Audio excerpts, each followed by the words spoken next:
Fox Sports. We are Black Hawk. We are Minnesota.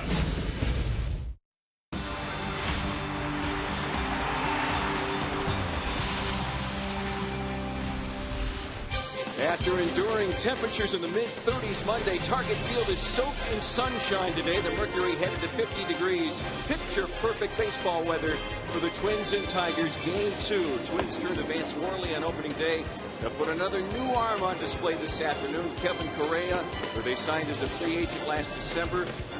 He'll face Anibal Sanchez of the Tigers. Twins feature a number of new faces this season, but the core of the club remains the same. Joe Mauer, who led the American League in on-base percentage last year, and he got off to a very solid start in the opener. Welcome to Twins Baseball. Tom Hanneman along with Roy Smalley. And, you know, Joe Mauer hit second for the first time in a long time. He'd done it only 10 times in the last 3 years, but it made no difference.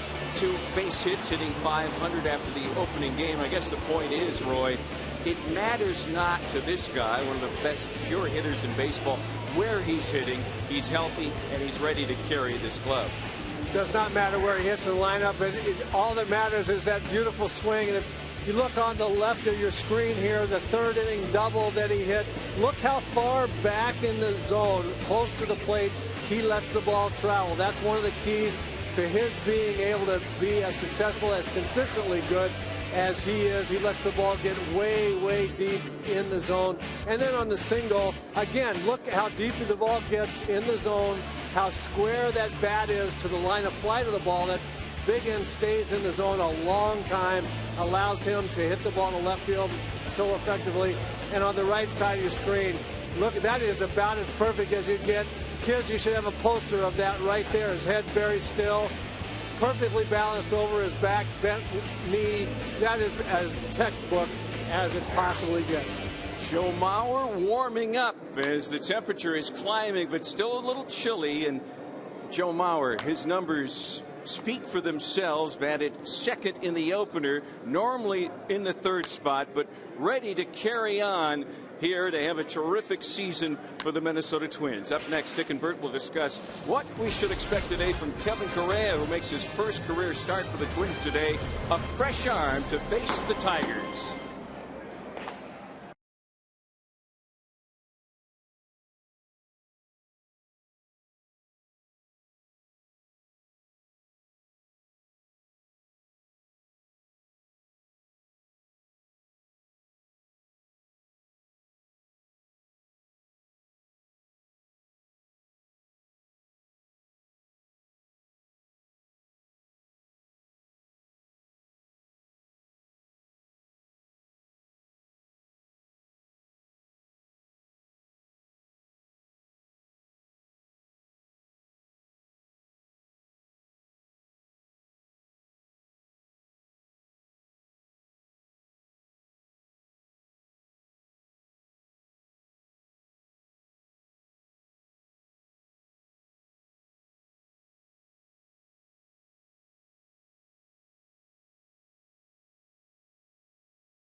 Northland Ford. Visit northlandford.com and your local Northland Ford dealer today. And by Menards. Save big money on all your home improvement needs at Menards. On Monday, the Twins fans experienced the pomp, the pageantry, and the wind chill of opening day. Twins ended up losing their season opener to the Detroit Tigers. So today, 2 days later, the Twins hope to even their mark at 500 with the Twins and Tigers meeting in the middle game of 3. A little bit warmer for both the players and the fans. And again today, hardly a cloud in the sky. It is a gorgeous afternoon in April at Target Field. Dick and Bert with you for Game 2. And as we had on Monday, it'll be the Twins' debut of their starting pitcher, right-hander Kevin Correa. Yeah, Kevin Correa, now he pitched a lot in the National League, 159 starts, but this is his first start for the Minnesota Twins, of course. His first start as a starter in the American League. He has faced the Tigers before over the last couple of years with the Pittsburgh Pirates. 3 times he faced the Pirates, and he pitched pretty good in all 3 starts, went at least 6 innings or more, and that's what I think the Twins would like out of Kevin Correa here this afternoon. They'll face right-hander Anibal Sanchez, a free agent signee for the Tigers during the offseason. The Twins and the Tigers on a gorgeous spring afternoon at Target Field.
And welcome back to Target Field. Kevin Correa about to throw his first pitch for the Twins, his first pitch as an American leaguer.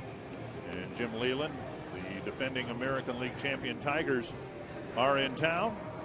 Off to a good start. Miguel Cabrera, Prince Fielder, and the rest of the Tigers heavy favorites in the American League Central. Here's the Tiger batting order brought to you by Menards. Austin Jackson, followed by Torrey Hunter, Miguel Cabrera, Prince Fielder, Victor Martinez, Andy Dirks, Johnny Peralta, Alex Avila, and Omar Infante. And it will be Kevin Correa on the mound making his first start as a Twin, as you mentioned, Dick. This is his 160th Major League start. his 291st Major League appearance. He came up with the Giants, spent some time with the Padres, and recently with the Pittsburgh Pirates over the last couple of years. Signed a 2-year contract with the Twins over the winter. A guy that the Twins are hoping can go deep into ball games, give that bullpen some time off. First inning's always important, as we saw in yesterday's ball game for Vance Worley. Establish early, try to keep these guys off the bases. Austin Jackson led off the ball game on Monday with a base hit, and before Worley could get off the mound, the Tigers had a couple of first inning runs. There's a check swing foul, 1-1. Yeah, that was April 1st, a couple days ago. I just looked at that as an April Fool's joke. You know, after working with you now for 19 years, I've noticed that in the days ramping up to your birthday, your memory, frankly, is not very good. You're distracted. Yeah, Ryan Doman's birthday's today. He's 32 years old. 3 more days until my birthday in Baltimore. Looking forward to it, and I know that you have a big gift for me. Oh, yeah. I can't wait. Short center field, and Florimon goes out. That ball's going to drop. Hicks broke back on the ball, and it's a pop fly single. And it looked like Aaron Hicks got fooled on that ball leaving home plate. It'll be a single for Jackson. Here's the Northland Ford defense for the Twins. In the outfield, it'll be Willingham, Hicks, and Parmalee.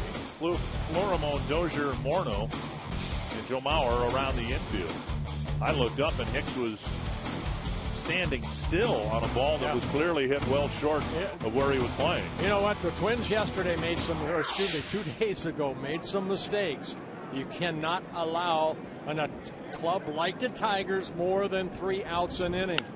There's the same ball into left field, and Florimon with the call and the catch, and Hunter's quickly retired, 1 away.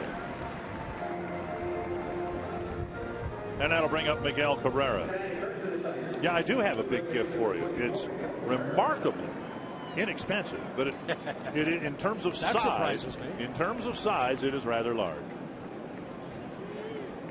Cabrera to the plate, drove in a run in the first inning on Monday on a ground out.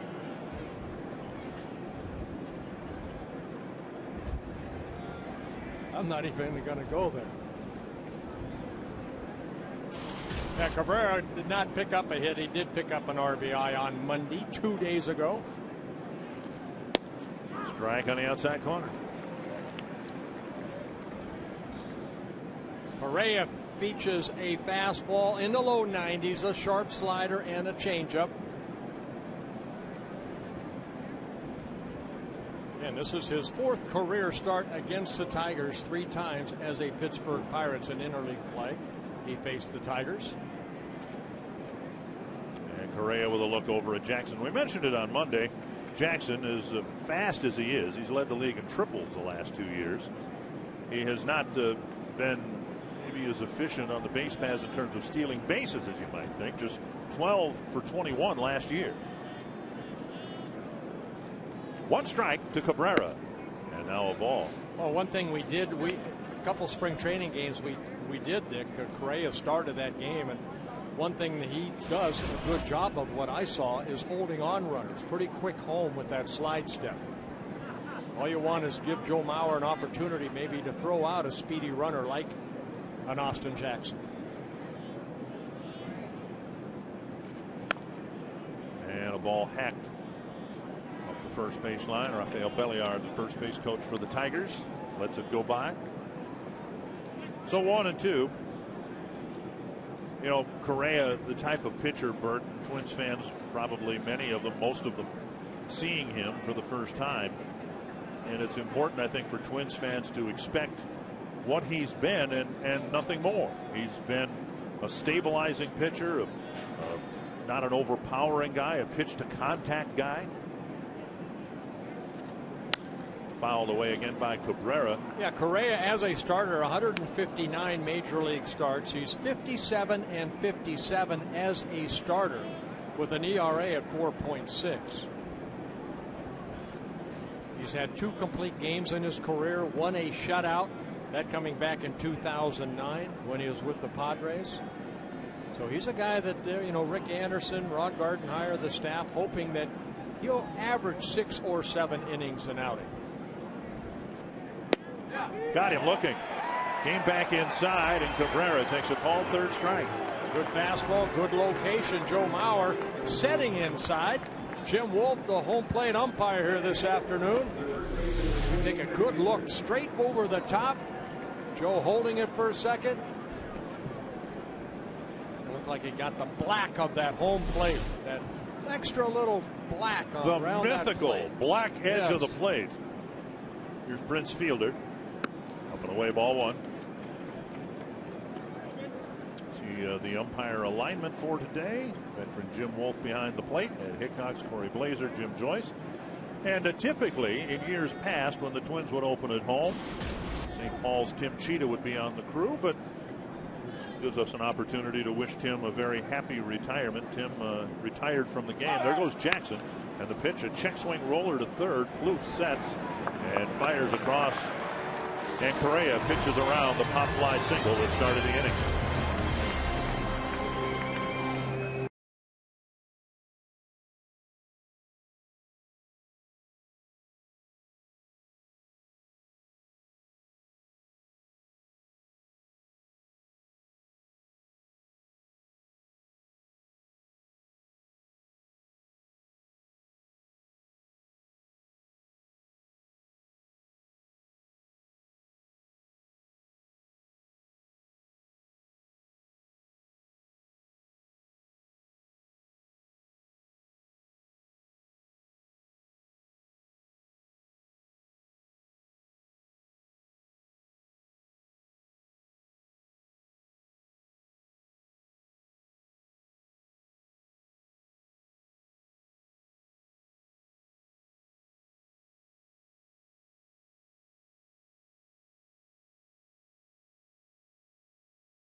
Today, pretty good record against the Tigers. Realizing that the Tigers, until proven otherwise, are the team to beat. That's what the Twins will try to do here today. The Menards batting order for the Twins. Aaron Hicks in the leadoff spot. Then Joe Mauer, Josh Willingham, Justin Morneau, the birthday boy Ryan Domit, Trevor Plouffe, Chris Parmelee, Brian Dozier, and Pedro Florimo. Yeah, same lineup that faced Justin Verlander on Monday a couple days ago. And Anibal Sanchez, the second starter for Jim Leyland and the Tigers. Those are his numbers from last year between the now called Miami Marlins and the Detroit Tigers. Made a dozen starts for the Tigers last year.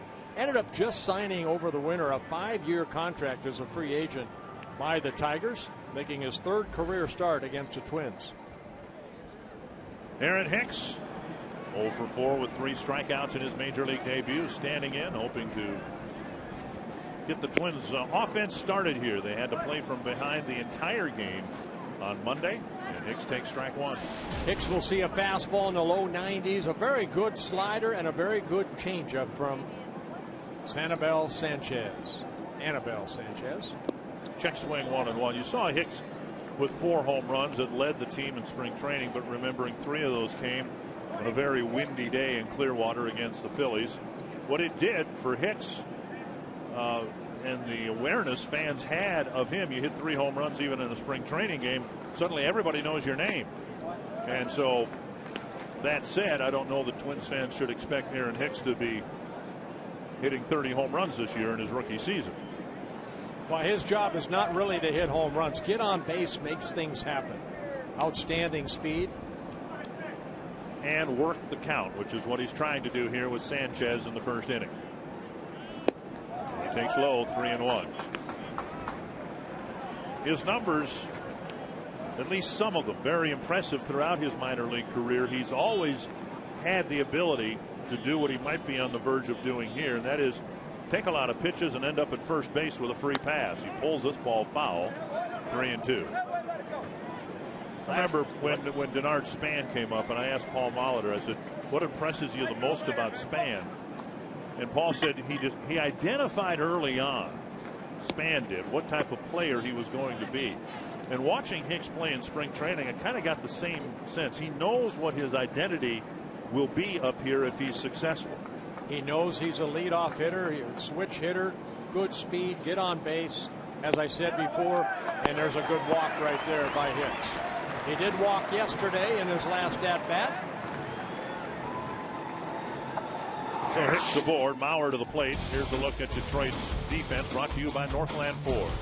They too have the same lineup with Dirks, Jackson, and Hunter across the outfield, Cabrera, Peralta, Infante, and Fielder across the infield, Alex Avila behind the plate.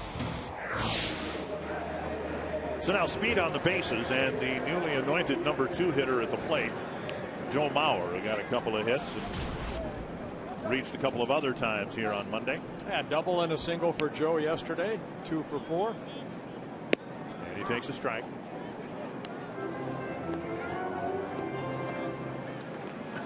Mauer reached on an air, walked, got a couple of hits. Joe's response about moving up a notch in the batting order, I don't care, whatever gives us the best chance of winning, and at least at the outset this year, this is how Ron Gardenhire wants it. And as we talked about on Monday, just from the math of it all, it seems to make sense. Hitting one spot higher in the order would suggest Mauer will get to the plate a few more times over the course of the year, and so too Willingham and Morneau. Well, Joe is such a good hitter. You know, in his career, a career .223 hitter. That's the importance of Hicks getting on, because there's a good chance Joe could maybe hit an extra base hit and move him over to third. Sanchez struggling with his control here early, falling behind on Mauer.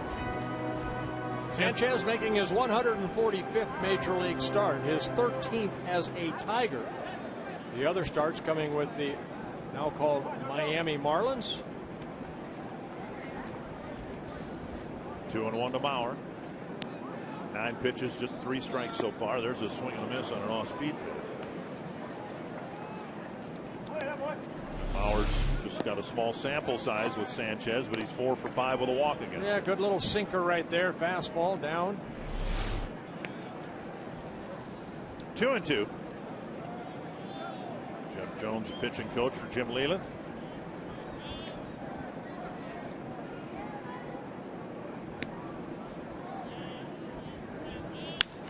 Hope foul, might have cracked his bat.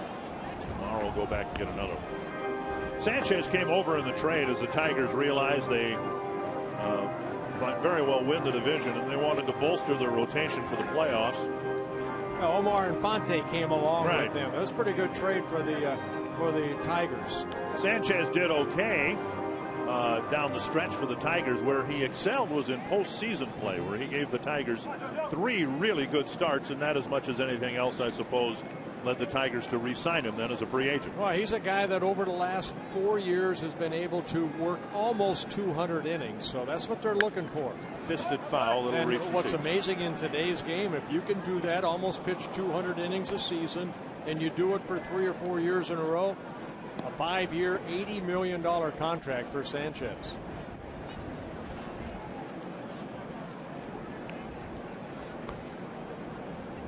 And that contract pales in comparison to the one Justin Verlander signed a few days ago.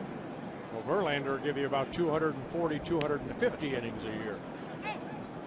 In the dirt, that kicks away from Avila. Now Hicks bluffed towards second, stopped, and then couldn't fire up a second burst of energy towards second base. Yeah, these are little things in spring training that Paul Molitor does such a good job of trying to get guys. You saw him look towards second rather than maybe watching the ball, and then by that time it's too late. So now a full count to Mauer. Now let's see, Hicks with a very good lead at first base. I'll buy you lunch tomorrow if Hicks doesn't take off here. He will be taking off here. Of course, we're on the air at noon. There it is again. Oh, shoot.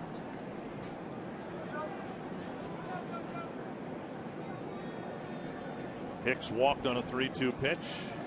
He goes, and Mauer grounds it to second. Easy play for Infante. Hicks in scoring position, now one away. Well, he took something off that pitch right there, Joe, a little out front, and with Hicks taken off, he gets into scoring position with one out. And now Josh Willingham to the plate. Josh, 1 hit in 5 at-bats yesterday. Those are his numbers from last year. A career high, 35 home runs, a career high, 110 RBI.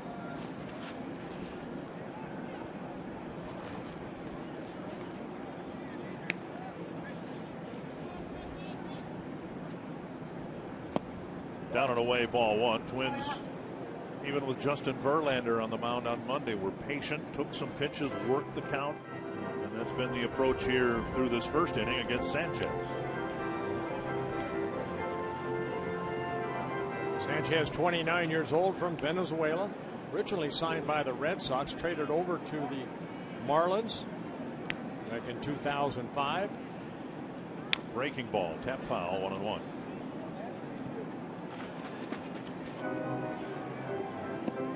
Sanchez with 48 major league wins, 51 losses, a career ERA at 3.75. The bulk of the Tiger rotation came from elsewhere. You've got Verlander, developed within the organization, Porcello, but Sanchez, Pfister, and Scherzer all were brought over via trade. Twins will see Rick Porcello tomorrow. He'll be starting against Mike Pelfrey. Breaking ball hit hard to center. Jackson has to come in a step or two, makes the catch, and that's out number 2. Fairly well hit ball for the second out, and that'll bring up Morneau.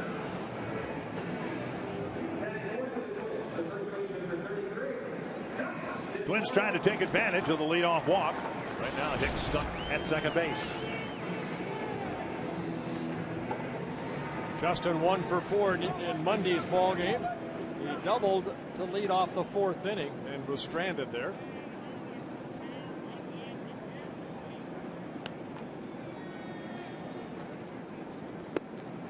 A little bit low, ball 1.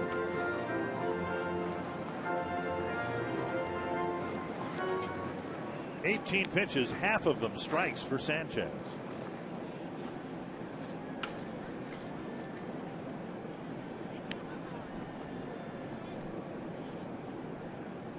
Check swing, 2-0. Vila again has to block one in the dirt.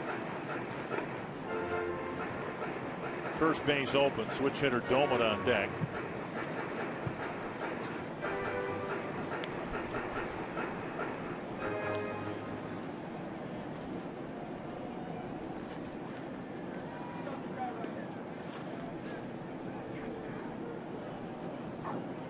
Long look in.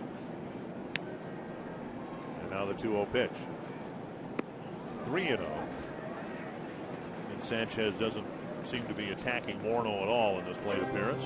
Oh, Justin will have the green light, I'm sure, if that pitch is to his liking. But with, like you mentioned, Dick, first base open, he doesn't want to make a mistake early.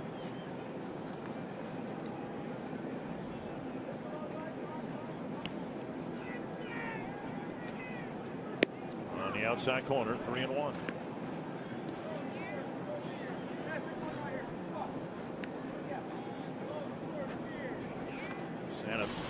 Sanchez having to throw a lot of pitches here early on. That one of the reasons why Justin Verlander was taken out after 5 here on Monday. Hicks drew the leadoff walk, and there's a called strike to fill the count. Morneau thought that was up high and was headed to first. Wow, change up right there, 85 miles an hour. Sanchez pulling the string.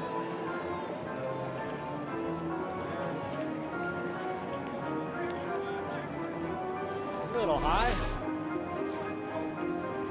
So another full count.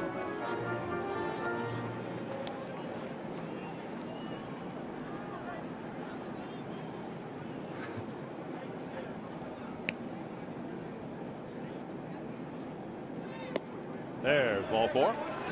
So a pair of walks, and Ryan Doman on his 32nd birthday has a chance to do some first inning damage.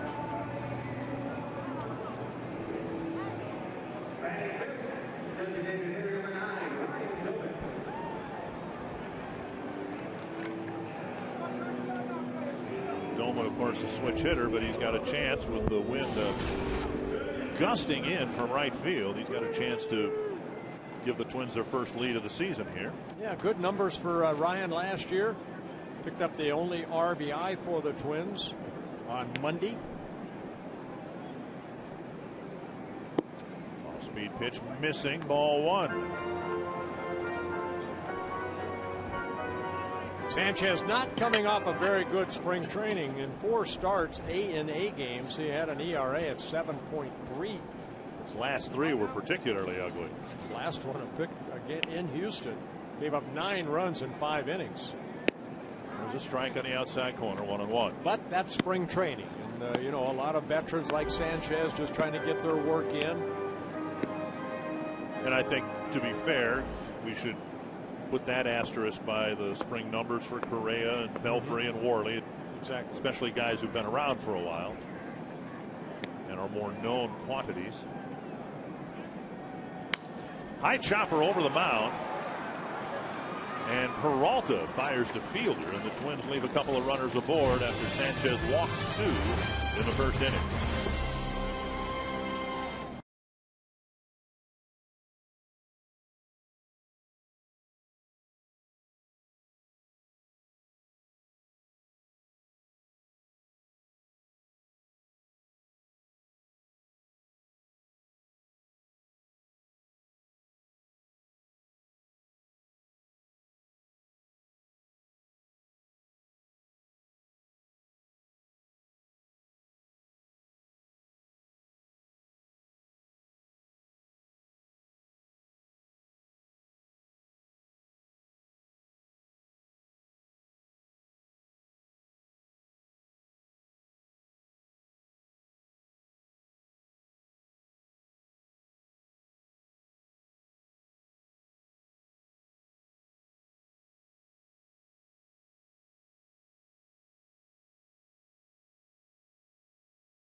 Well, Kevin Correa is not only making his Twins debut, he's also making his first start in the American League. He has spent his entire 10-year career in the National League, so it's a bit of a switch for him. The biggest thing being he doesn't have to worry about swinging a bat.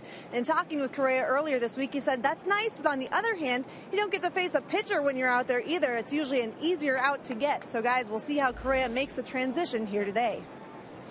Thank you very much, Jamie. Thank you, Jamie. Yeah, instead of facing Anibal Sanchez, he's got to try to get this guy out, the Detroit designated hitter, Victor Martinez. Well, good first inning for Correa through only 11 pitches. 1 strike to Martinez, and now a ball. Sanchez, by the way, an 0.91 career batter, and Victor Martinez over 300 in his career. So there is a difference from league to league. Down low, 2-1. Well, Kevin Correa, 32 years old, originally signed by the Giants back in 2002. Out of Cal Poly University, grew up in the San Diego area, got to pitch for the Padres for a couple years, and again the last couple years with the Pirates. Beaten on the ground to second, easy play for Dozier. 1 down. Good inning for Correa. In contrast to Sanchez, a high strike percentage. Yeah, only 11 pitches. Of course, that ball that Jackson hit should have been caught, but Torrey Hunter, a pop-up and then a strikeout of Cabrera, and then kind of a check swing by Prince Fielder to retire the side. The one gone in the second. Here's Andy Dirks.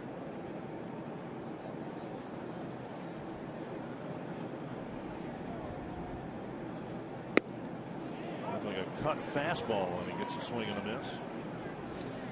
Talking about Torrey Hunter before the game today about Monday's game and expecting to hear about how cold it was, and Torrey said, yeah, it was cold, but he said the biggest issue he had was right about now with the shadow creeping out between the mound and home plate. He said Vance Worley's got a good cutter. And he said the Tiger hitters really had a tough time with the shadow once it crept out from home plate towards the mound, picking up the spin on the cutter. Yep. To Hicks out in center, and he'll get his first official try here. 2 away.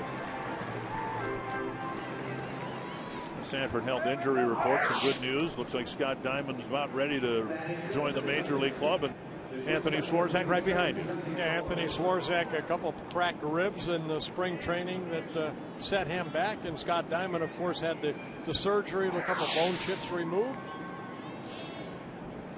2 down. Here's Peralta.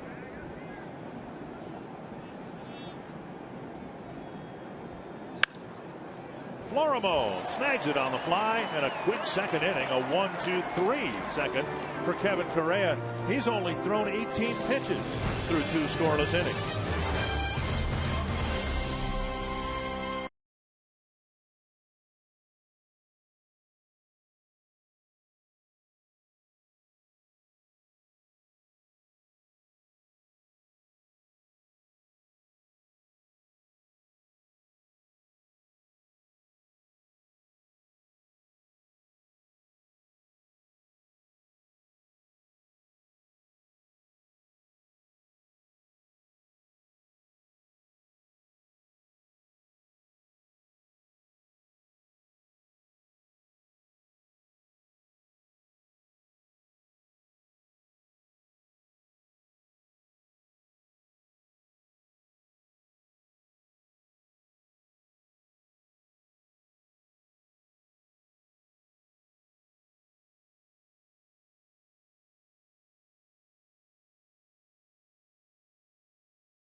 For who you think is the Arby's value player of the game. Just text value, a space, then the player's last name to 234-234. Let us know who you think had the most value in today's game, and we'll tell you the winner in our postgame show. And for those of you wondering, no, we will not have Pick the Stick anymore.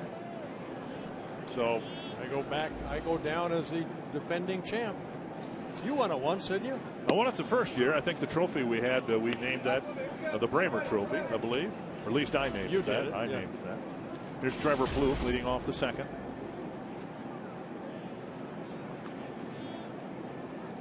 There's a bunt, foul, 2 strikes.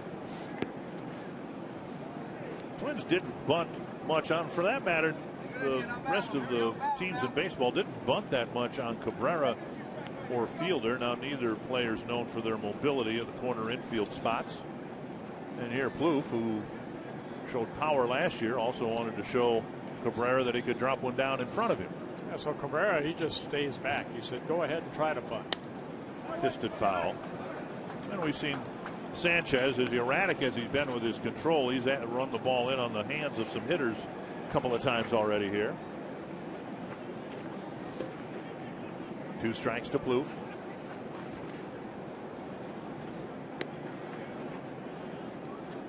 Breaking ball in the dirt.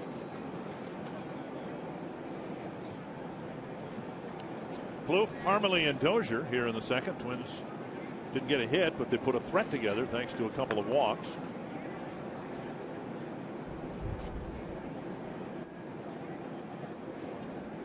And Plouffe strikes out. Avila has to throw to first. 1 away. Sanchez picks up his first strikeout. Big day of sports here on Fox Sports North. A triple header following the Twins coverage here. The Timberwolves do battle with the Bucks. Then immediately following our Wolves coverage, the Minnesota Wild will drop the puck in San Jose against the Sharks. Just keep it here on Fox Sports North for all your Minnesota sports action. Yeah, no reason to change the channel today. Sit back, relax. Here's Chris Parmalee. And Parmalee takes a fastball on the outside corner.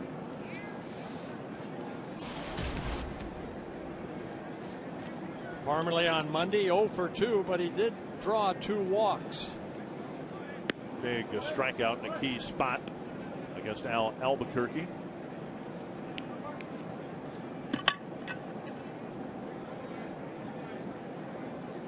One and one. Hook foul over the head of first base coach Scotty Alger. Knocked him out of his chair. Knocked the fan out of his chair along the right field line.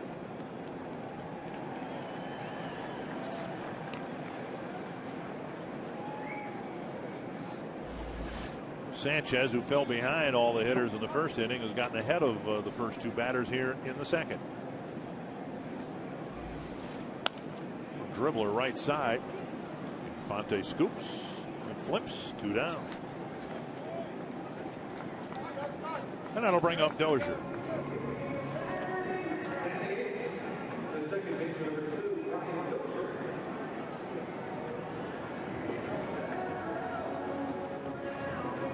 Plate umpire Jim Wolf checks the baseball, see if it's still round and unscuffed. Take all the fun out of the game. Can't throw the ball in the dirt anymore. They give you a new baseball. Anthony is a strike.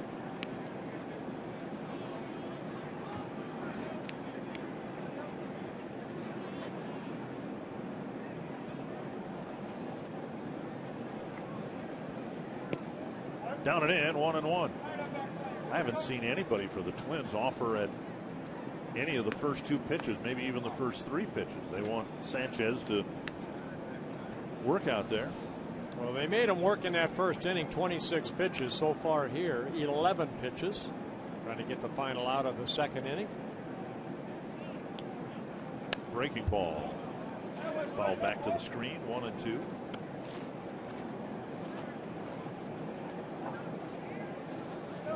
Again, through most of spring training, Dozier hit second in the batting order. And then when the bell has rung now, he's hitting 8th. Twins wanting to take a little bit of pressure off of Dozier, who hopes to spend the first full year in the big leagues this year. Foul back again. Speaking a little bit about pitch count, how about you, Darvish, last night? Almost a perfect game.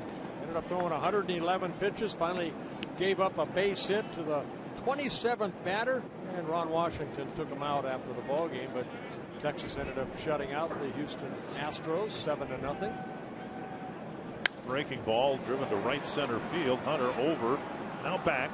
That ends the second inning. And Sanchez, like Correa, has a 1-2-3 second. When we come back, we'll visit with Monday's Twin starter, Vance Worley, here at Target Field.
Dick Bramer and Bert Blyleven as we move to the third inning, joined by Twin starter on Monday, Vance Worley.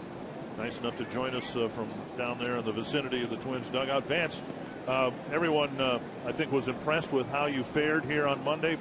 Kind of tough pitching elements and all that. How did you think you did in your Twins debut? You know, I did all right. I kept the ball in the ballpark. That's the biggest thing for me. And, you know, I got a lot of ground balls. You know, would have liked to have gone a little deeper, but, you know, pitch count got up. Hey, Vance, Bert Blyleven here. Listen, you know what? You grew up, I believe, in Sacramento, California. That's where you're born. You went to Long Beach State. You were out there in 30-degree weather with no sleeves. Is that something you've always done? Yeah, I'm not a big fan of sleeves. I sweat a lot, and I stayed warm out there. It might not have looked like it, but I was definitely warm out there. Well, you know, you had a couple of seeing eye hits in the first inning, and then a couple of runs scored for the Tigers, another one in the second. But it seemed like you've got into some kind of a rhythm. I made the comment in spring training, it seemed like you had a lot of games like that where the leadoff guy was on an awful lot. Yeah, no, I mean, it's not something I'd like, but I just try to get a feel of the mound out there and the umpire, and you know, once I get into that groove, get comfortable, I find a way to get the ball down, and that's when I start getting all my ground balls at the guys. Hey, Vance, coming over from the Philadelphia Philly organization, you had the opportunity to watch Roy Halladay, Cole Hamels, Cliff Lee go about their business. You learn a lot from watching them? Yeah, definitely. You know, I pick their minds a little bit. You know, on the bench, watching the games, just watching what they do on and off the field, but mostly just watching them do their work out there. Yesterday was the first day you stood on the mound here at Target Field, and I know, you know, the Philadelphia ballpark isn't exactly pitcher friendly, and you'd heard everything you've heard about Target Field. How did it feel out there in terms of the spaciousness of the field and how well you hope to pitch here? You know, I like it. It's nice to be able to see the outfield, the fence be that far away.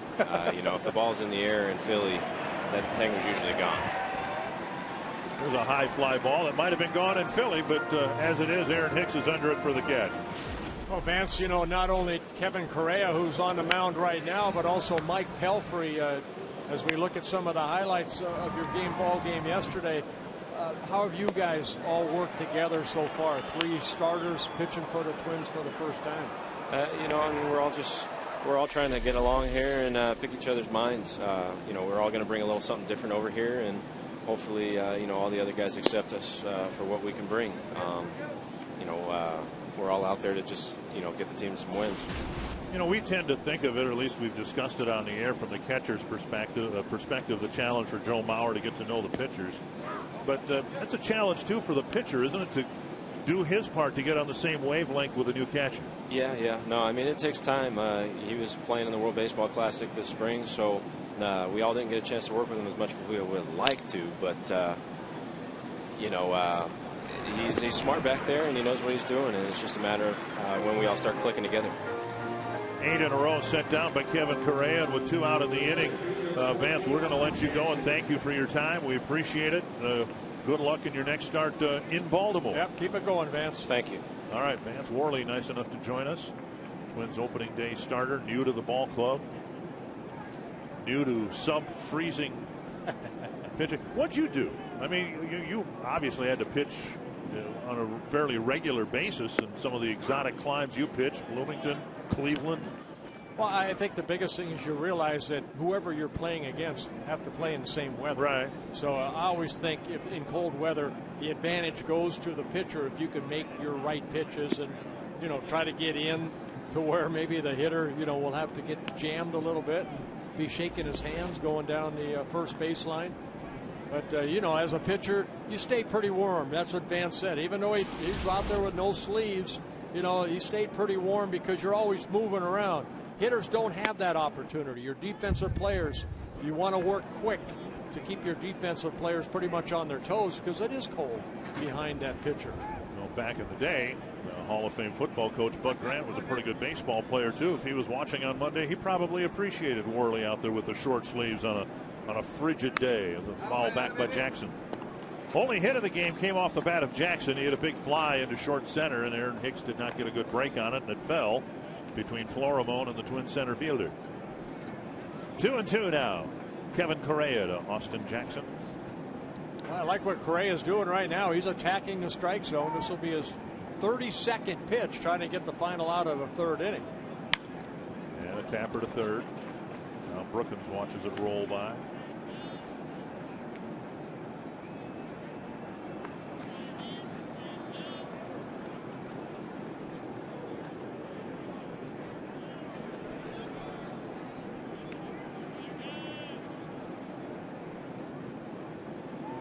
Correa about to throw his 33rd pitch of the ball game. Another foul.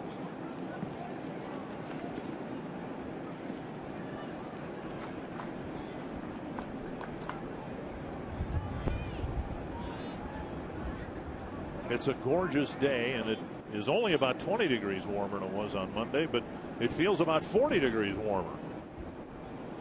A little more wind here today than Monday. I think the players feel that more than anything down on the field. Another foul back.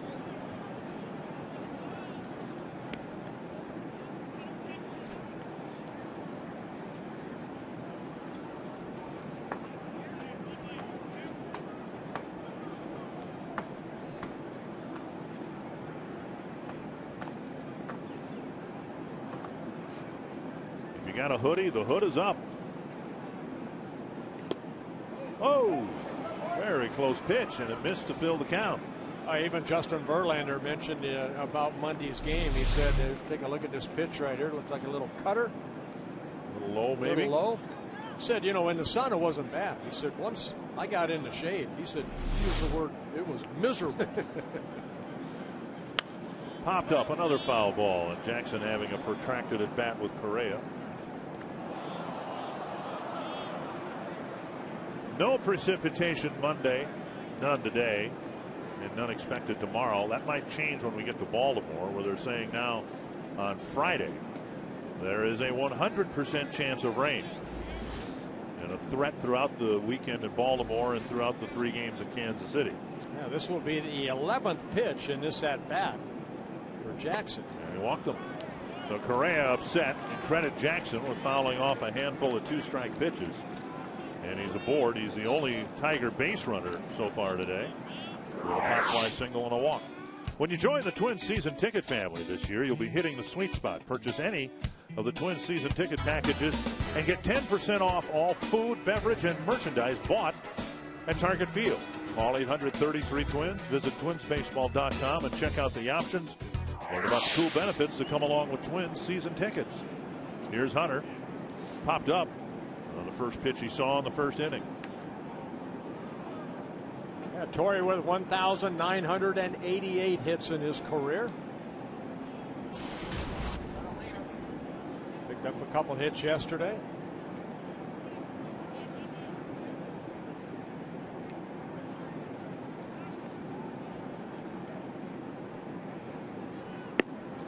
Belt high strike. Torrey ducked away.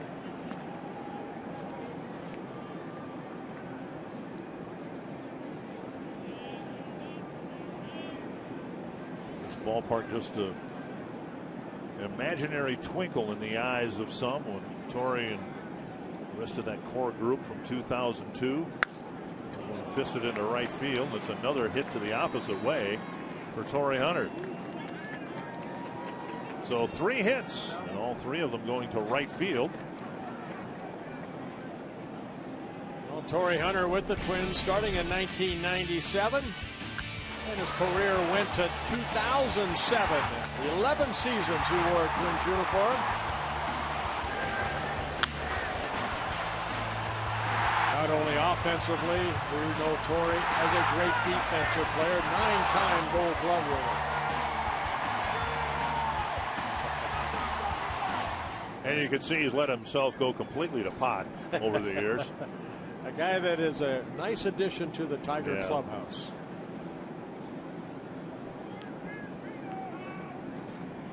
I don't know about these things. If Torrey's body fat percentage as a Twin was 8%, it's about the same now. Kept himself in great shape, and he was the heart and soul of the Twins teams here. He was the heart and soul of the Angels in Southern California. 1-0 to Miguel Cabrera with 2 men aboard. Bouncer toward the hole. Florimon can't get it. And now Jackson will go around third and score the game's first run. So that long at bat by Jackson and ended up in a walk. A couple of base hits have followed, and just like that, the Tigers have the first The ball lead. had eyes right there. You would like either Plouffe or Florimon to just knock this ball down. And Cabrera picks up an RBI, his second. And Plouffe, you can see underneath his glove. And then Florimon tried to get it, and he was unable to at least knock it down, and that allowed the speedy Jackson to score the first run of the ballgame. Baseball's been described as a game of inches, and sometimes 24 inches are the biggest difference in an inning or a game. That ball almost identical to the ball Cabrera hit in his second at bat on Monday, and Florimon was able to go into the hole, pick it off, and throw him out. And now just a couple feet to the left, and it's an RBI single. Yeah, not as much as, okay, you can get an out right there. Just knock the ball down. That ball going underneath the glove of Plouffe. 1-0 now to Fielder, and Correa suddenly in damage control mode here with a walk and a pair of singles, resulting in at least one run. Never easy when you have to face, Fielder, and then you have Cabrera hitting in front of him. Fielder playing in his 345th consecutive game.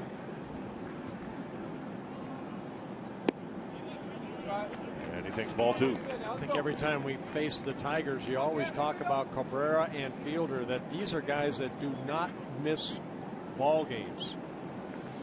Fielder has missed only 13 games and only one over the last 4 seasons, but you go back to 2006. He's missed only 13 games. And for Cabrera, he's missed 32 ball games over the last 9 seasons. I mean, what does that do to Johnny Peralta or, Austin Jackson, your teammates, when you see the guys that are in the heart of the lineup? They don't want a day off. They're out there day in and day out. Sends a pretty good message. Makes that man's job a lot easier when your stars are out there every day. 2-1 to Fielder.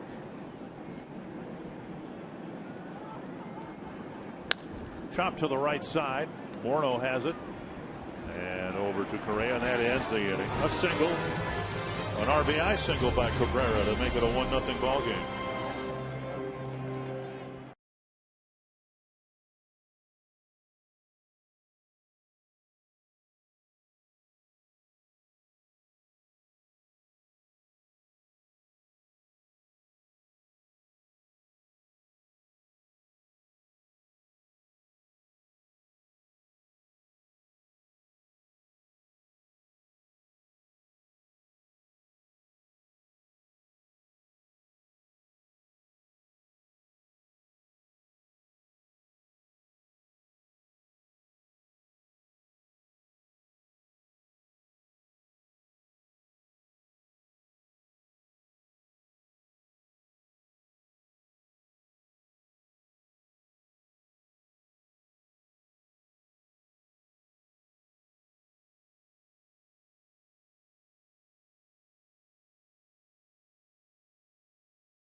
Most pitched a perfect game. 26 up, 26 down, and then that. Right through the wickets, up the middle. And Darvish, who was into the ninth inning with a somewhat elevated pitch count. Came out of there as soon as he gave up a hit. Ron Washington, I listened to an interview with him this morning. He said a walk wasn't going to get him out of the game, but a base hit was from the seventh inning on. And sure enough, with 2 gone in the ninth, the base hit. Yeah, Anibal Sanchez knows all about that. He pitched a no-hitter back in 2006 against the Arizona Diamondbacks when he was with the Marlins. Florimon takes a ball and a strike. He's come close a couple other times, a couple one-hitters.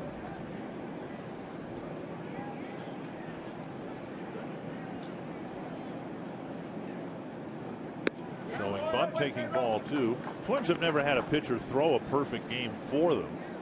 Scott Baker came close a few years ago. He took one into the ninth inning and he walked the leadoff batter, John Buck. And then a couple of hits followed. And suddenly the outcome of the game was in jeopardy. I remember it was Mike Sweeney who pinch hit. That got the hit, first hit right. off of Baker. 2-2 to Florimon, trying to get aboard here to start the third inning. Twins have a couple of walks, still no hits against Sanchez. That's whistled foul into the camera well. Wherever Jamie Hirsch is, I hope she's not there. We didn't care so much if Robbie Makowski was over there. We care more about Jamie. Robbie's now doing what he did here, only he's doing it for the Pirate Network. Inside and low, 3-2. Florimon, Hicks, and Mauer with the Twins behind again, 1-0.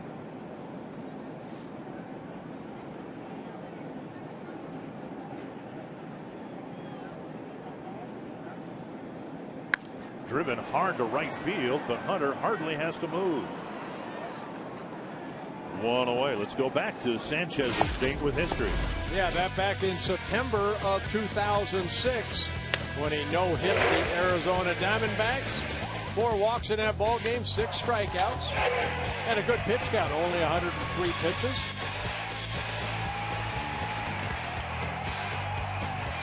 Getting hugged there by his third baseman, Miguel Cabrera. They were both with the Marlins back then. Yeah, they're the 2 one-hitters he's had at the major league level. Hicks swings and misses 1 strike. Maybe tonight's Marlins starting pitcher will throw a no-hitter. That would be Kevin Slowey, who made the rotation. And well, it just shows you that everybody needs pitching. Well, now I've got a Kevin Slowey autographed baseball up here in our booth, and for fans who want to come and have it, you can come and have it. Popped up and back into the seats. 2 strikes. Kevin did not have a good tenure with the Twins. I think it was more the way he left. Yeah, you have that autographed baseball. You know, before a ball game, I sign a ball and I try to throw it out to some fans, and maybe we that's tried what that. we do with this. We tried that. They threw it back. They threw it back. I got this at the Twins postseason golf tournament. And so for guests who want to come by to the booth, or if you'd like, just come up to the press box level and say you'd like to get the Kevin Slowey autographed baseball. We'll be glad to give it to you. Hicks back to the dugout after striking out 2 down. Hey, took a breaking ball right there, and I'll call third strike. Sanchez kind of frozen. So Sanchez picks up his 2nd strikeout. Take a look at the pitch. Breaking ball, hard breaking ball. So now Mauer, who bounced to second in the first inning. He got Hicks to second base, who was off with the pitch. Pitch up, fouled it back, 1 strike.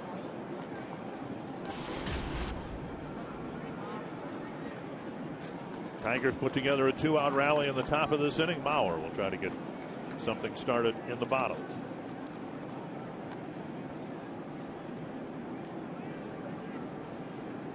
Cabrera drove in the run with a single. Another fastball, and Mauer gets a piece of it. 0-2. Well, I think you know, that fastball right there at 92, but I think Sanchez there, even though he struggled in that first inning, able to get out of it, he's been throwing a lot of off-speed pitches and now working in that fastball. Struck out Hicks on that hard breaking ball, the hard slider. He went right after Joe again with a 93-mile-an-hour fastball. Up just a touch. 1-2. Not a straight fastball either. He's got some movement on that fastball.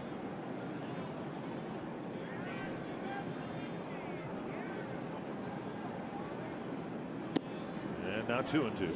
So that's a changeup right there at 86.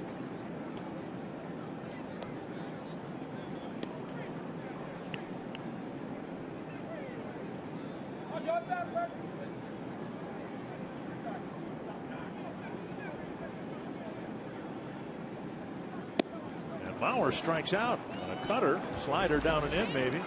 And Sanchez has not given up a hit through 3 innings.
Link, your link to what's next. By Grand Casino, the best stories start here. And by Sanford Orthopedics and Sports Medicine, for the everyday competitor in all of us. Kevin Correa to Victor Martinez in the first pitch. Cuts the plate in half, strike one. Martinez, another ground ball. He's in a bit of a rut here early in the season, hitting a lot of 2-hoppers. Again, he didn't play at all last year, so it may take him a little while to get back into the groove. Fisted foul, 2 strikes. Well, Martinez in his 12th major league season, 4-time All-Star, came up with the Indians back in 2002. Spent a couple seasons, about a season and a half with the Red Sox, and then coming over to the Tigers in 2011. This guy's a career .303 hitter. Mentioned it on Monday. As a left-handed hitter, a .302 average. As a right-handed hitter, .304. And a changeup gets a swing and a miss, 1 away. Correa picks up his second strikeout of the ball game. Fox Saturday Baseball returns 3 great matchups as Josh Hamilton goes back to Texas to take on the Rangers. Yankees battling the defending AL champion Tigers. The Cardinals take on the World Series champion Giants in a rematch of the NLCS. The debut of Fox Saturday Baseball comes up on Saturday. The date Saturday is April 6th. Big day, huge day. 6th day of April. Huge day. My 62nd birthday. God, you're old. I know. 1 strike to Andy Dirks. You know, it's interesting how the Tigers put their rotation together. They've got Verlander and Scherzer and Pfister, who probably would be ranked 1, 2, and 3 in their rotation. But they held Scherzer and Pfister back out of this series. And one of the reasons is Pfister has been just about unbeatable at Comerica Park. So their home opener comes up on Friday, and they're saving Pfister for that game. Right. And then Scherzer, how'd you like to have a 5th starter like Max Scherzer? Down and away, 2-2. Dirks with a fly to center, his first time up.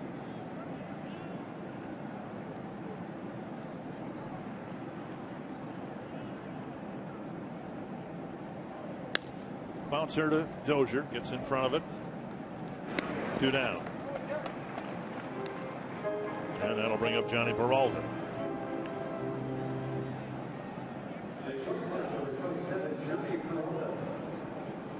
You know, we saw Worley recover from a rough first couple of innings and give the Twins a chance to win the ball game.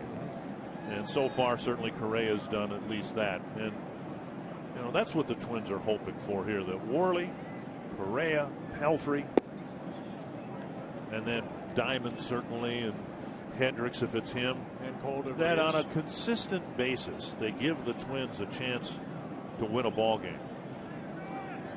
Freeze had a bullpen session yesterday. It went okay, but didn't go great, I guess, and so the jury is out on DeVries as to when he'll make his first start. Had a little bit of a forearm issue late in spring training. Yeah, then you carry that into the colder weather here. That does not help. You know, as we've said a number of different ways, the Twins lost 96 games last year, but half of those games were lost in the first few innings.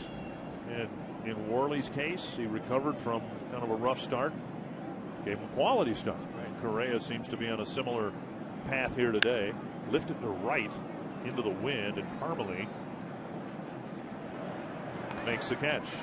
Back on the beam with a 1-2-3-4. Kevin Correa has pitched well so far here today.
Up early. Yeah, both starters pitching well. Correa ended up striking out Cabrera in the first inning. And Anibal Sanchez with 3 strikeouts in a ball game. The only RBI of the ball game came off the bat of Cabrera, scoring Jackson after he walked with 2 outs. Our Pepsi fan of the game, go Huskies. Into the Frozen Four in a week and a half. The Huskies making it into the Final Four for college hockey for the first time, making all of us alums quite proud. Josh Willingham leading off the Twins' 4th.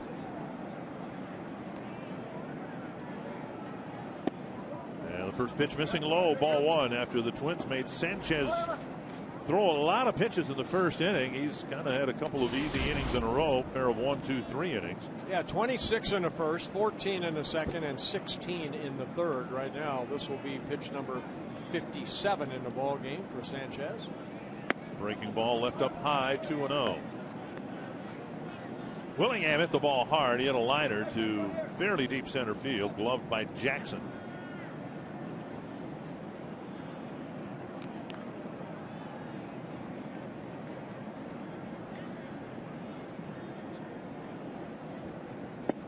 In front of the off-speed pitch.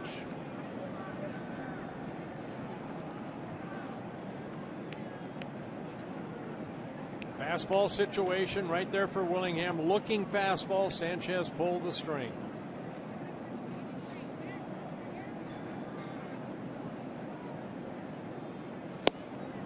fastball on the outside corner, 2-2.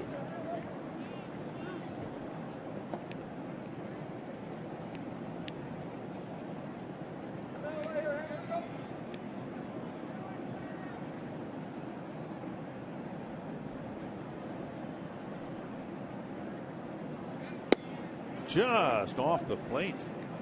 That's the hard slider right there. Just missed the outside corner, 3-2. Did not get much hitting done. Certainly not enough clutch hitting done on Monday. See what Willingham can do with this 3-2 pitch. Takes a pitch just inside. And Willingham takes a walk. Third walk issued by Sanchez.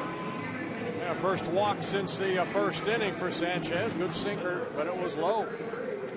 An invitation to get interactive with us during the broadcast with our AT&T Twitter poll. Today's question: how many home runs will Justin Morneau end the season with? You can tweet your answer using the following hashtags: Morneau 25, hashtag Morneau 30, and hashtag Morneau plus 30. This one pulled foul. And we'll give you the results later during the game. 30 plus, I should say. Yeah, being a Twins fan, of course, I would pick C. Yeah. I would like for him to hit over 30. Hit 19 last year in 134 ball games. Twins got a leadoff walk in the first, but only got Aaron Hicks as far as second base. We'll see what they can do with Willingham's walk here in the fourth.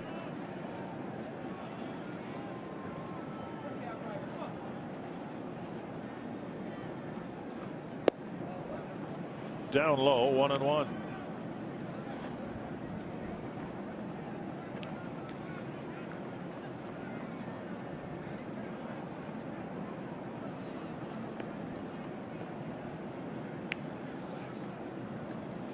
We saw this from Verlander on Monday. Willingham is not going anyplace here, but still the Tigers preach throwing over there just to keep everybody engaged and make sure everybody knows that I know you're there. Down and away, 2-1. Well, Willingham is not a threat to steal, but if you do not pay attention to him, he may take that walking lead. Carlton Fisk was very good at that. Guys that don't have a lot of speed, but you pay attention to him. And that might make the difference between stopping at second or advancing to third on a hit. Lifted to left. Dirks has a long run, and the wind blowing it across the line, and a foul ball. That ball landed on the playing field, but on that 4 or 5 foot wide strip on the warning track. Yeah, that ball hit hard and slicing away from Dirks. He gets into foul territory, and not exactly sure where that ball is. You can see it landed not on the playing field, but on the concrete barrier. So 2-2 to Morneau.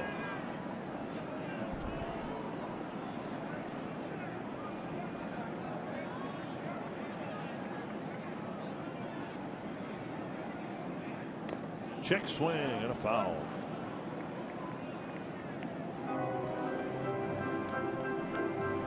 Twins got a couple of doubles on Monday.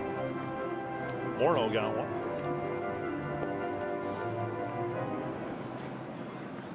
Mix in an extra base hit here and help take advantage of the leadoff walk.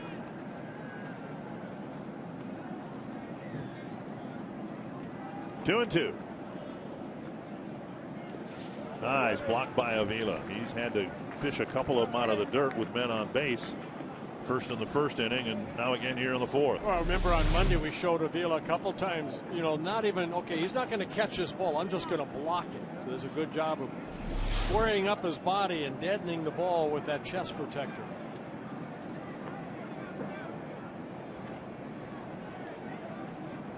Three and two. We'll see if the Twins move Willingham here or not. I suspect not. He stays put. And a busted bat single to right. Willingham will not challenge Torrey Hunter's arm.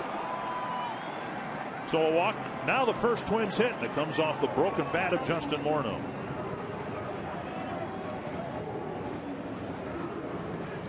Well, look, the ball left up a little bit, and that allows Justin to fight it off. About belt high, little breaking ball. Justin getting the barrel out of the bat out there quickly and lining it into right field. The runners at first and second, nobody out for the Twins. Domet was up in this spot with 2 gone in the first, and Sanchez eventually got him to bounce out to short, chopping one over the mound. Off the end of the bat on the off-speed pitch, 1 strike. All right, it's your 32nd birthday, Ryan Domet. Make something good happen. Give yourself a birthday gift.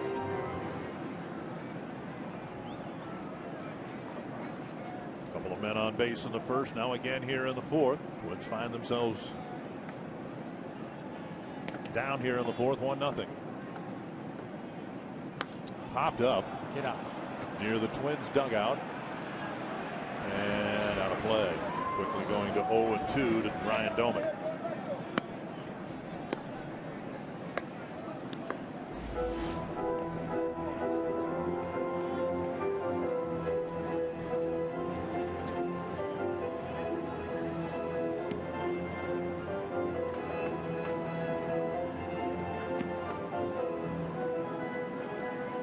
Twins hoping for a clutch hit, couldn't get one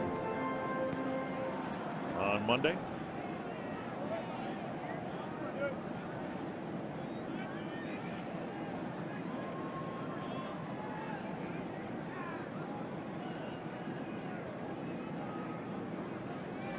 And Avila will go to the mound. Yeah, Sanchez shook off Avila a couple times. Now Avila wants to go out and see exactly what he'd like to do right here.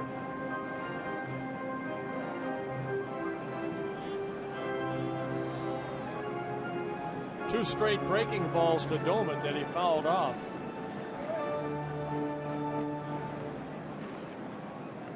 Sanchez at 70 pitches. Called third strike with Sanchez shaving the corner, 1 away. He went to that two-seam sinking fastball down and away, and Sanchez picks up his 4th strikeout.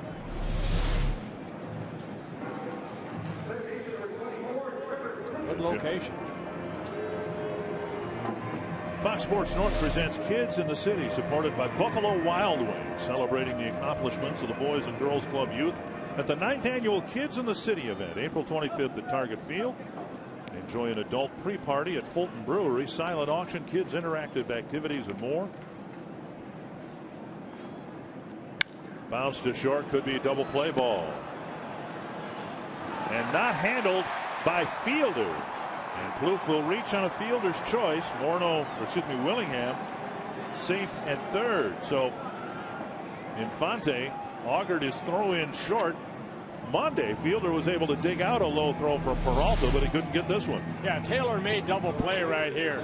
Plouffe hitting it on the ground. Peralta over to Infante, and he had plenty of time to make a good throw, but it's a low throw that Fielder tries to smother, and it gets by him, but not too far away.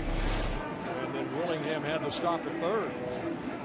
And Fielder made a game-saving scoop, as it turned out, at first base. Said he's using a bigger first baseman's glove this year, but size and all couldn't get that one, and it gives Parmalee a chance.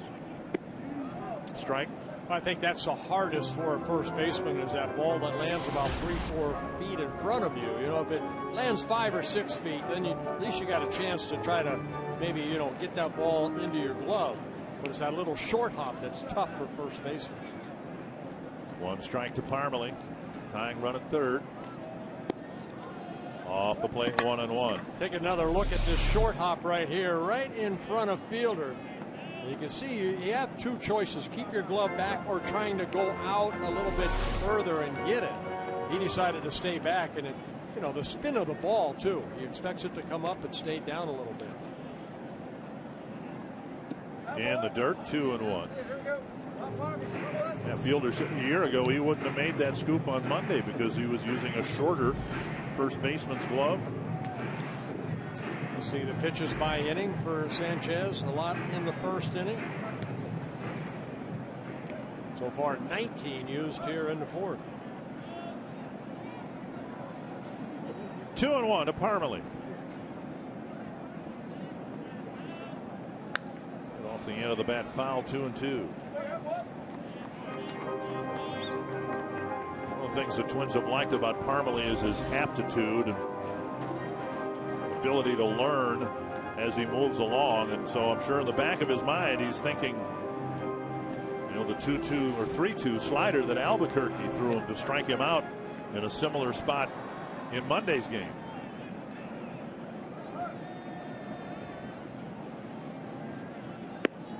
And he takes a called third strike. 94 miles per hour. Parmelee thought it was either up and or in. And Sanchez pitches out of a jam in the fourth.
Clinging to a 1-0 lead over the Twins as we head into the fifth inning. I'm Jamie Hirsch, and I am up in the Minnesota Lottery Winners Circle. Pleased to be joined by Amanda and Janae. They are here, and they have been coming to Twins games for a long time. Their sign says friends for 35 years plus. Guys, you have more than just Twins in common, though. Yes. Biking, we have all sports in common. We love it all. Yep. How many Twins games a year do you think you come to? Oh, probably 30 or 40 games. All right, so devoted fans, and today they get a special prize because thanks to this sign, they are now going to receive $100 worth of Minnesota Lottery scratch-offs. We're going to give those to you right here. They've got their homemade gloves, lots of bundled up, and life is good up here. Hopefully the Twins can get a run here, tie it up, maybe even take the lead. Life is good. All right, guys, back to you. Thank you, Jamie, and both those young ladies are here by Circle. Thank you for being Twin fans and sports fans. 1-1 to Alex Avila. He'll be followed by Omar Infante and Austin Jackson.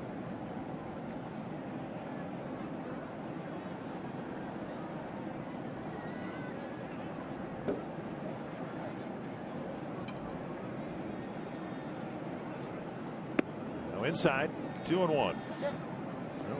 Kevin Correa's pitched well. He gave up a pop fly single, a ball that should have been caught in the first. A 2-out walk led to a couple of base hits, opposite field hits. Excuse me, Cabrera pulled his through the hole on 3 hops to drive in the lone run of the game. Yeah, 5 ground ball outs, 5 fly ball outs to go with his 2 strikeouts so far, 1 walk. For Hopper to Dozier, 1 down. Time now for the Firestone Complete Auto Care Extra Mile Index. Take a look at the number of games started behind home plate since 2008 in the American League. And a not surprising name in the first spot. A little surprised Kurt Suzuki caught more games than Joe Mauer. Yeah, all those games in Oakland. He was out there every day. We'll see Matt Wieters on Friday if the tarp's not on the field. 1 strike to Omar Infante. Yeah, a point should be made that Yu Darvish almost threw the perfect game last night. It would have been the second perfect game caught by Anthony John Pierzynski. A drive to right field and a base hit for Infante. Fonte had a couple hits in Monday's ball game, picks up his first and the fourth for the Tigers off of Kevin Correa. That'll bring up Austin Jackson. He has singled and walked, and after the walk, a couple of singles followed, and he scored the only run of the game.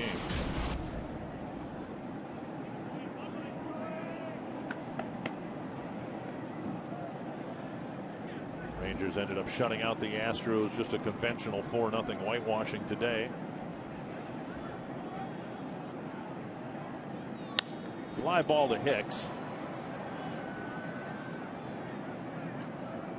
Out number 2.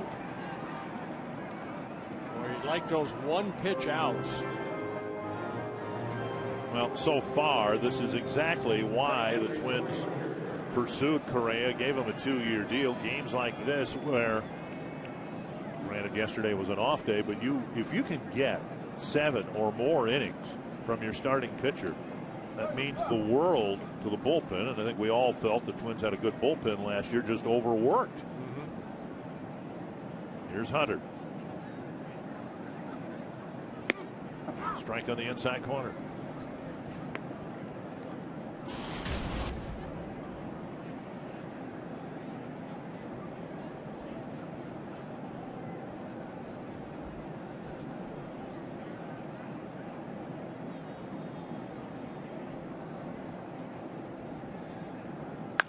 Another hit to right for Hunter.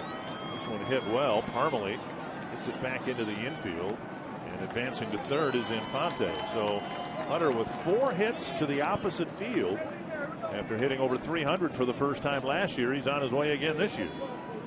Well, the Twin staff has left some pitches up, and Torrey has not missed them either. Take a look at this pitch right here, about belt high away, and Torrey just going with it. Good swinging by Torrey Hunter. They hit .313 last year in 140 ball games for the Angels. They drove in 92 runs. We saw Vance Worley do it successfully on Monday. We've seen Kevin Correa do it successfully once here earlier today. Now the Tigers have a threat for a big inning with first and third and 2 down, and Cabrera at the plate.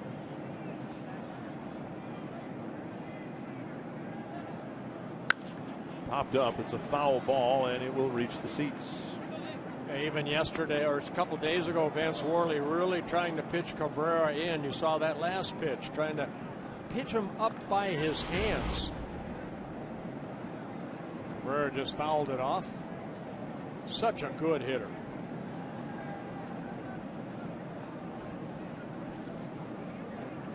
One strike to Cabrera.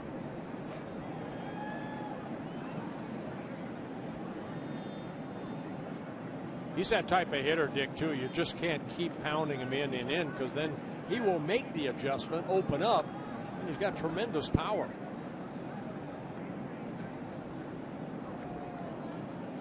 .321 career home runs. This is his 11th major league season.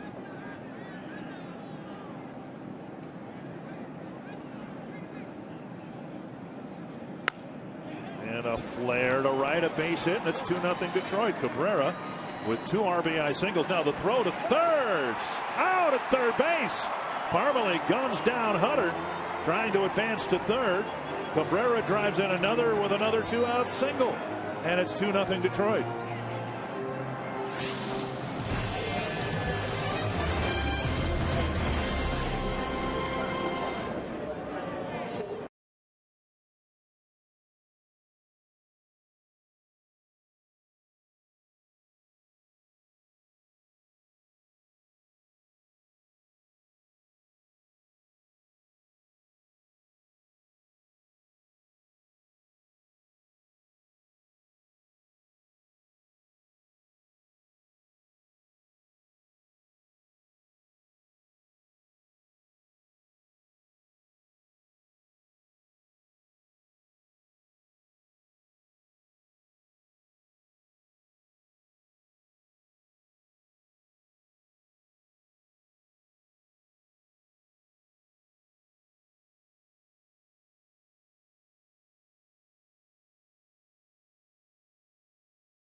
2-0 Detroit. The Tigers getting some 2-out hits. The Twins still looking for some.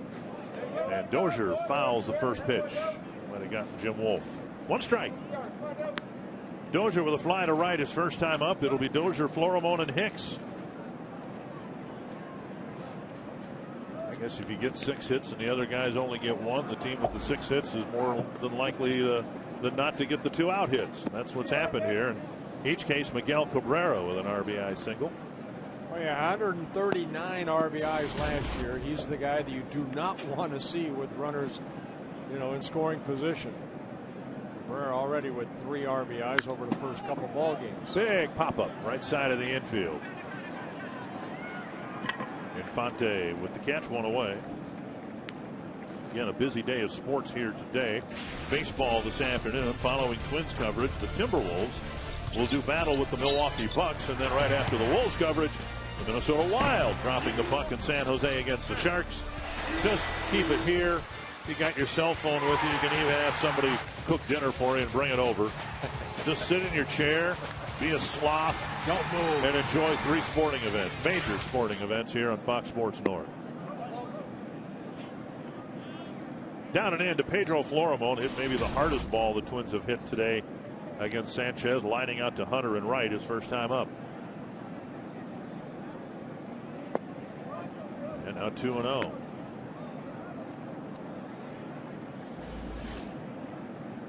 Five ground ball outs, 3 fly outs, 5 strikeouts for Sanchez. On the outside corner.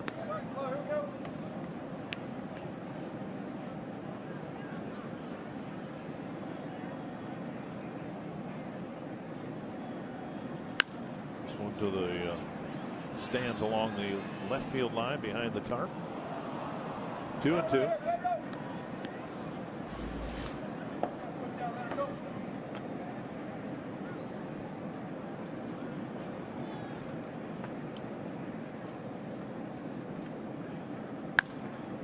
Second hit in as many at bats for Florimon, and the only 2 hits the Twins have this afternoon. A 1-out single, and that gets Hicks to the plate. Yeah, Justin Morneau picked up the first hit in the 4th inning. Florimon lined out. Yep. Florimon had 2 at bats yesterday before Gardy pinch hit for him. He got a base hit.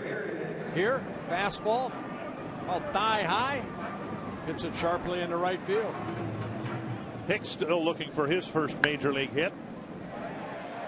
And he'll bat next. So far 0 for 5 with a couple of walks. We did the interview with Hicks after yesterday's ball game, and you heard him say, I want to get my first major league hit. It's on your mind, even though you went 0 for 4 yesterday with a walk. Hey, Torrey Hunter's been around forever, and that's what he said yesterday. Or this morning when I was talking with him about that first inning hit he got. Here's a pop-up foul and out of play, saying, hey, just wanted to get that first hit out of the way. Well, Torrey, senior status in the American League among outfielders, and that was on his mind here in the opener on Monday.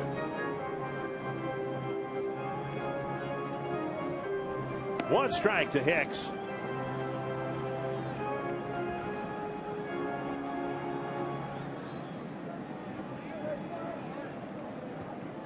Florimon can run. He's at first with 1 away. A speed pitch tickles the outside corner.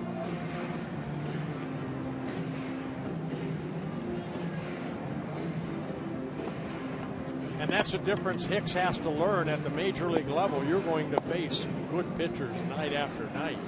At Double-A last year, he hit 286 in 129 ball games. 1-2.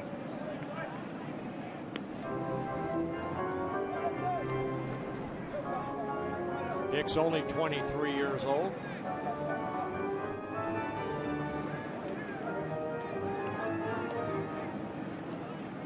A few years ago, the Tigers kind of did the same thing with Austin Jackson. Just kind of threw him out there in center field and let him learn on the job, and that's what the Twins are doing this year with Aaron Hicks. It's to right center field. Hunter ranging over, hauling it in for out number 2.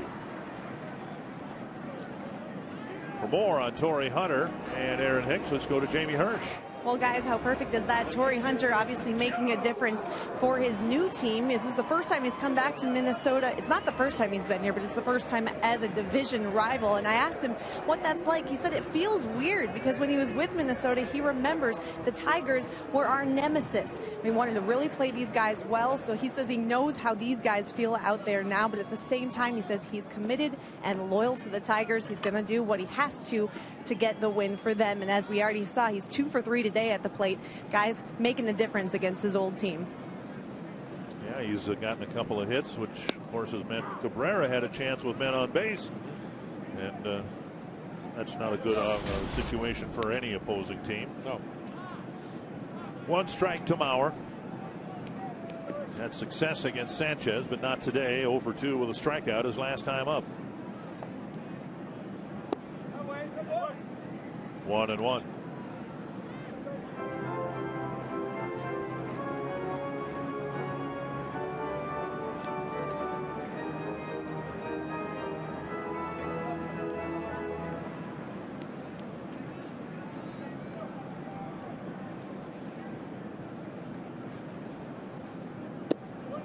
And I'm missing inside. 2-1.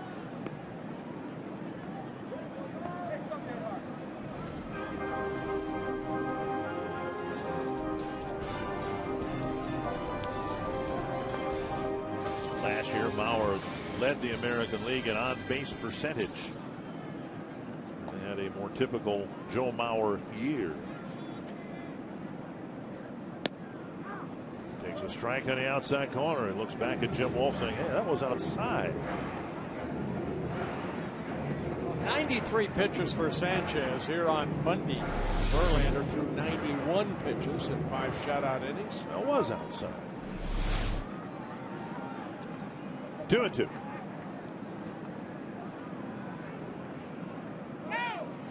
Florimon goes and Mauer lifts it foul into the seats. Florimon's not been much of a base stealer in his career.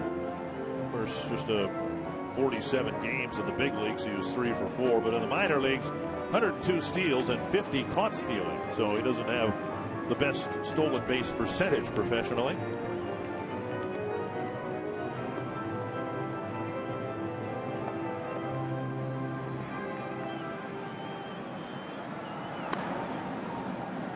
Darren Downs, one of 3 lefties in the Tiger bullpen warming up. Pitch number 95 for Sanchez. Florimon goes again, and Mauer lifts it to center. Retreating is Jackson. And that ends the inning. So the Twins get a hit from Florimon, leave him aboard. They've been shut out today through 5.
So much warmer today, I don't even feel right bringing you the freeze cam, brought to you by Frostproof Coors Light. Monday, yes, not today. Comes off the bat of Cabrera. He got the RBI single. Parmalee, good throw to Trevor Plouffe to tag out Torrey Hunter to end the 5th inning. So Parmalee show off a pretty good arm, accurate arm in spring training.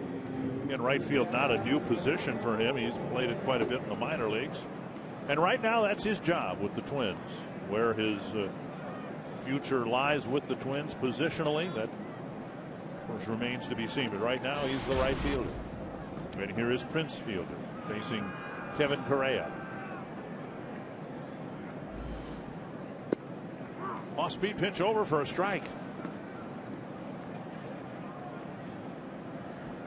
Correa throwing strike one. 15 of the 22 batters he's faced so far got ahead in the count with strike one. Strike two into the 6th inning now, and that was just his 70th pitch.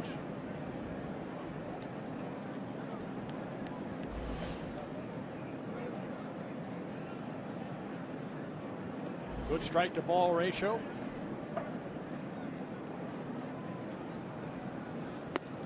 Drifting wide, 1-2.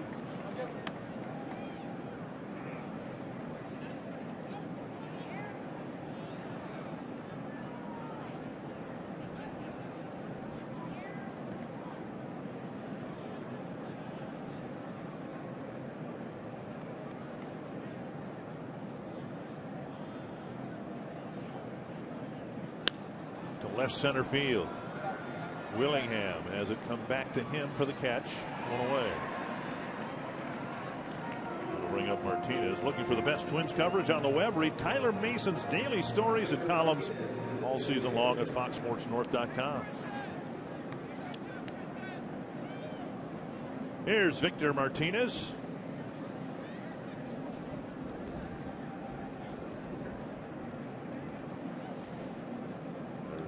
The flyout entered in the spray chart kept by Joe Vavra. Yeah, at home you're saying, you know, why is he doing that? More for defensive purposes on fielder. How many fly balls will he hit the left field straightaway center? It helps set up the outfield, move the outfielders over. And the dirt blocked by Mauer. They did that for me when I pitched, and they realized that the outfielders just had to play deeper. And how long into your major league career did it take for that conclusion to be reached? Couple starts. First batter, actually. First batter. Leve. My right fielder just wasn't playing 400 feet over the right field fence. 2-1.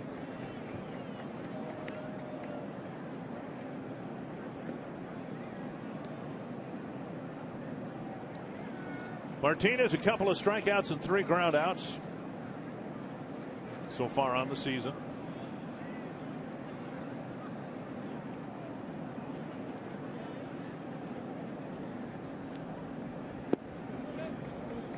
And now 3-1. Correa's walked just one man, and it hurt him. It was a 2-out walk to Austin Jackson, and a couple of singles followed, and the Tigers had a lead. 6 hits for Detroit. And they've all been singles. One of them a pop fly single that should have been caught.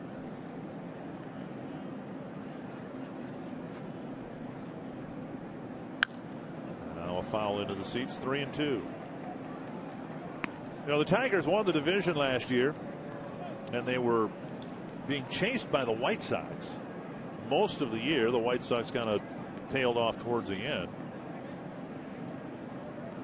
But the White Sox and Tigers won't face each other this year until July 9th, which is peculiar to not have an opponent in your division that you don't face until nearly the All-Star break. You know, everybody in our division is going to play each other 18 times, so you think from July on, we're going to see a lot of Chicago. Yeah. And then after that, it's like 1 every 4 games. Right. So this race, if it is Detroit and Chicago again this year, won't be decided probably until very late. Detroit 88 wins, 74 losses last year. They ended up winning the division by 3 games over the White Sox. Drive to center field. It's hit well. Hicks is back. Martinez gets one out of the infield. It's a fly ball out, and out number 2. Twins tickets for this season remain affordable and available starting at just $8. Special deals await for every day of this week. Check out the deal that works best for you and your budget. Visit twinsbaseball.com/tickets or call 800-33-TWINS and get yours today. I think if you look at the Tigers, Dick, last year, the reason they won the division, they played very well at Comerica Park. Yeah. 50 wins and 31 losses.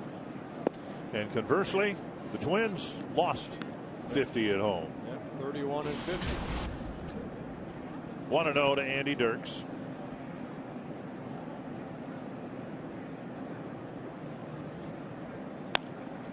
Squirted foul.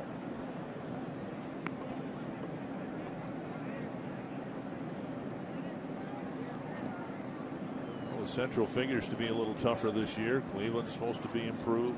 Kansas City's supposed to be improved. Twins within all that. Hope that they're improved. Missing inside.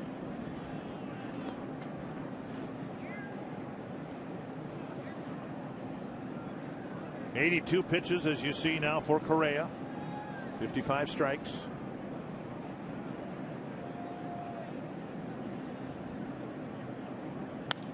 Pulled on the ground. Morneau bobbles it, picks it up. Correa right there. That wraps up a 1-2-3 6th inning. Josh Willingham will try to break the ice for the Twins when we come back.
Presented by McDonald's. Catch a filet of fish extra value meal today. McDonald's, I'm loving it.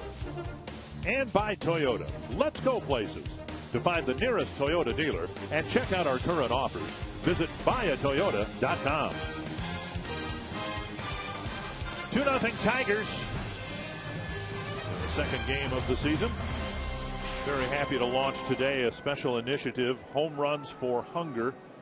And it's a means for Twins fans to contribute and do their part to feed some hungry people. You can go to FMSC, that's feedmystarvingchildren.org, and find out more. But in essence, you have two pledge options, 22 cents per home run hit this year or $1.32, which is what they call a manna pack. That's 6 meals for $1.32.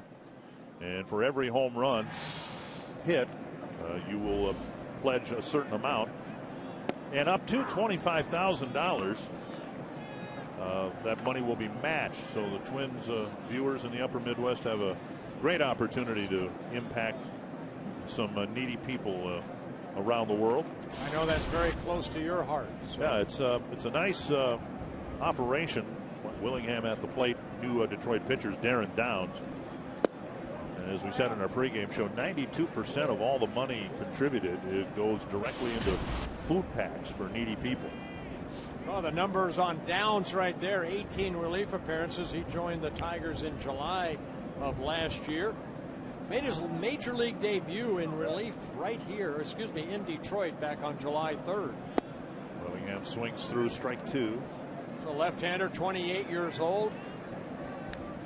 Last year, his first opportunity at the major league level. Some movement on that fastball, slider, curveball, and a changeup.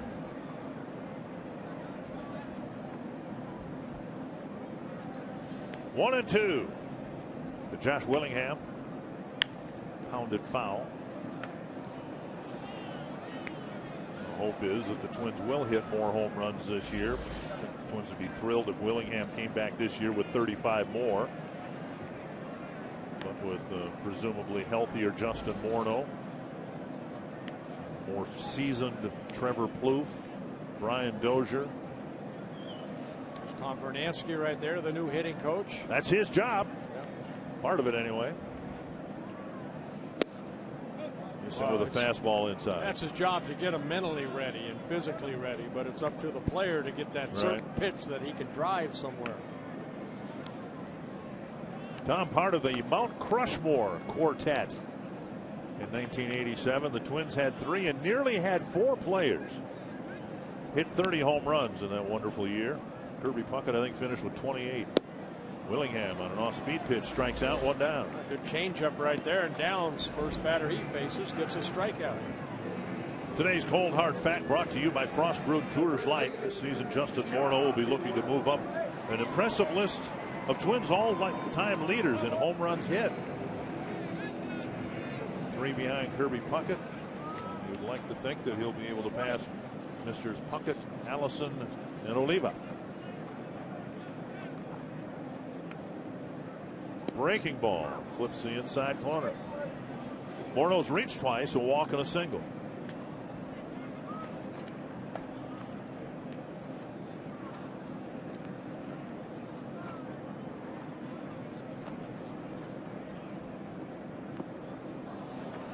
And a quicker breaking ball, strike 2. That's a slider right there. So curveball for strike 1, and then Justin chased a little cutter like a slider down and away.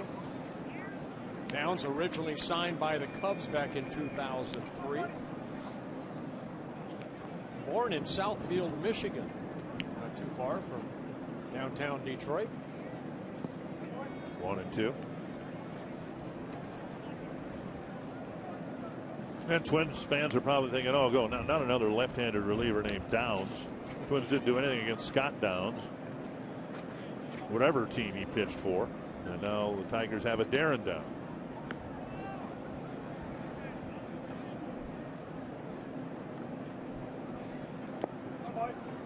2 and 2. Jim Wolf fires the ball back to Downs. Do you care one way or the other whether the catcher threw the ball back to you or the home plate umpire? Well, you know, Steve Palermo, I didn't like it when he threw it back because he actually threw it back harder to me than I threw toward home plate. He had a pretty good arm. 2 and 2. Hit high to center field, and Jackson started back, now comes in.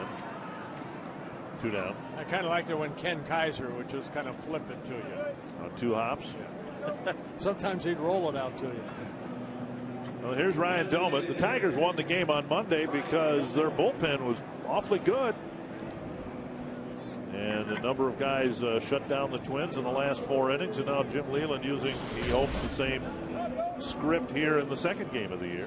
Yeah, Drew Smiley was the only reliever that the Twins had some success against, only because he was very erratic. He's kind of all over the place. Down and away. Oh, I beg your pardon. Jim Wolf called that a strike. Dolman was called out on strikes in the 4th, bounced to short in the 1st. He's up at the plate now for the first time with the bases empty.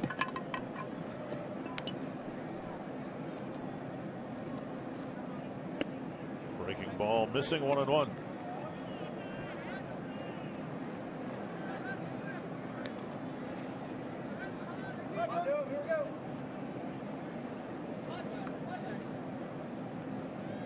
Villarreal continuing to warm up.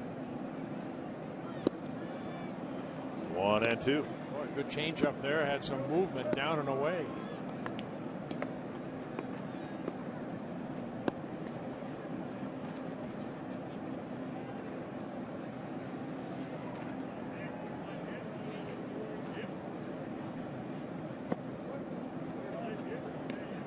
Two and two. Downs back in 2009 was hit in the head by a line drive that ended up cracking his skull.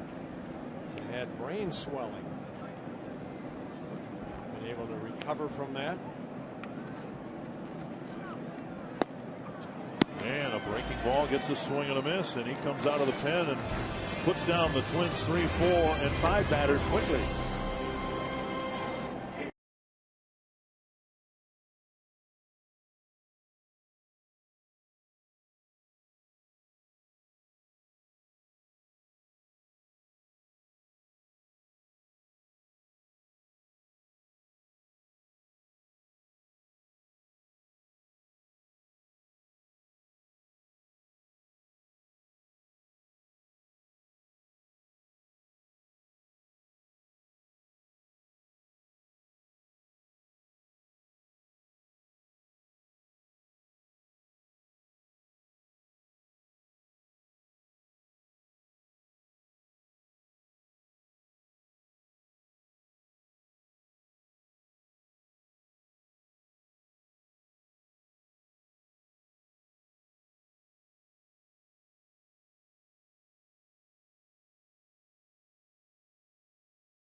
The Tigers leading 2-0. Well, Kevin Correa doing the best he can to keep the club in the game. It was the Anibal Sanchez 5 shutout innings.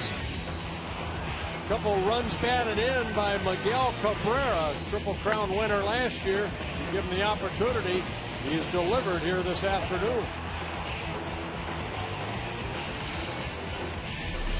And so Correa out there throwing pitches in the 7th inning, at least to start the inning. Johnny Peralta in the box. It's the second game where the Twins starter has outlasted the Tigers starter. In each case, the Tigers getting 5 innings from first Verlander and then Sanchez here today. Vance Worley pitched 6 innings on Monday, and now Correa trying to finish 7. Inside and inside, 2-0.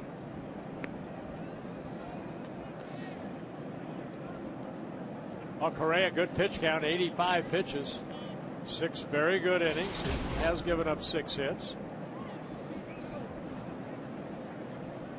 1 walk, 2 strikeouts. Rolled to the right side. Nice pickup by Dozier and a quick flip to Morneau. Played that very well, 1 away. Yeah, Justin went after that ball, and then he realized he could not get there, so he pulled back and covered first base. Nice play by Dozier, going deep into the hole. Right off the end of the bat, Peralta trying to get a base hit to right field. Dozier, nice twirl. Made it look nice routine. Throw. Yep, very nice. Here's Alex Avila.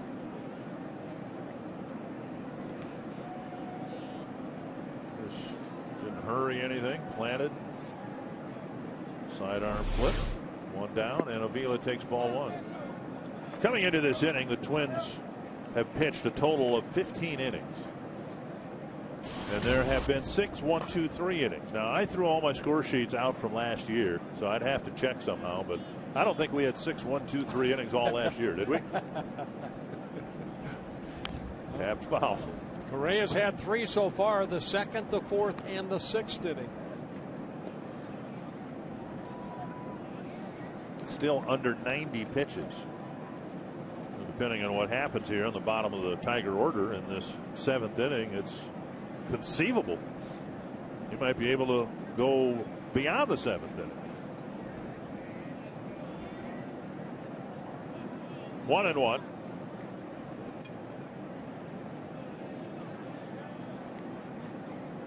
Eight hits in the ball game, 6 to the Tigers, 2 to the Twins, and they've all been singles so far. I would think on this brisk day, they hope that Correa gets through this inning. Worley yesterday, 91 pitches in 6 innings. And this next pitch will be number 90 for Kevin Correa. Casey Fiend.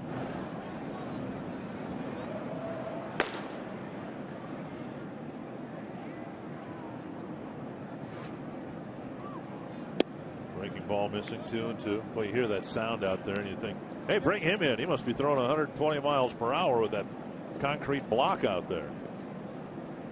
Yeah, that reminds me of the time I warmed up in Boston when I was 19 years old. They had that concrete block in their bullpen, and I thought I was throwing 120. And I went out to the mound and lasted 1/3 of an inning. So I learned quick. Could be fooled by acoustics, huh? Kansas City used to have that. Right. Right down that left field line.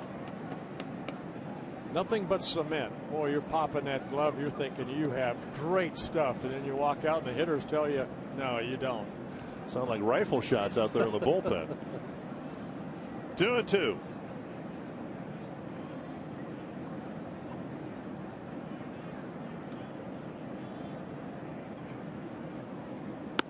Very high, 3-2. Ken Correa with just the 1 walk. Back in the 3rd inning. Fonte on deck.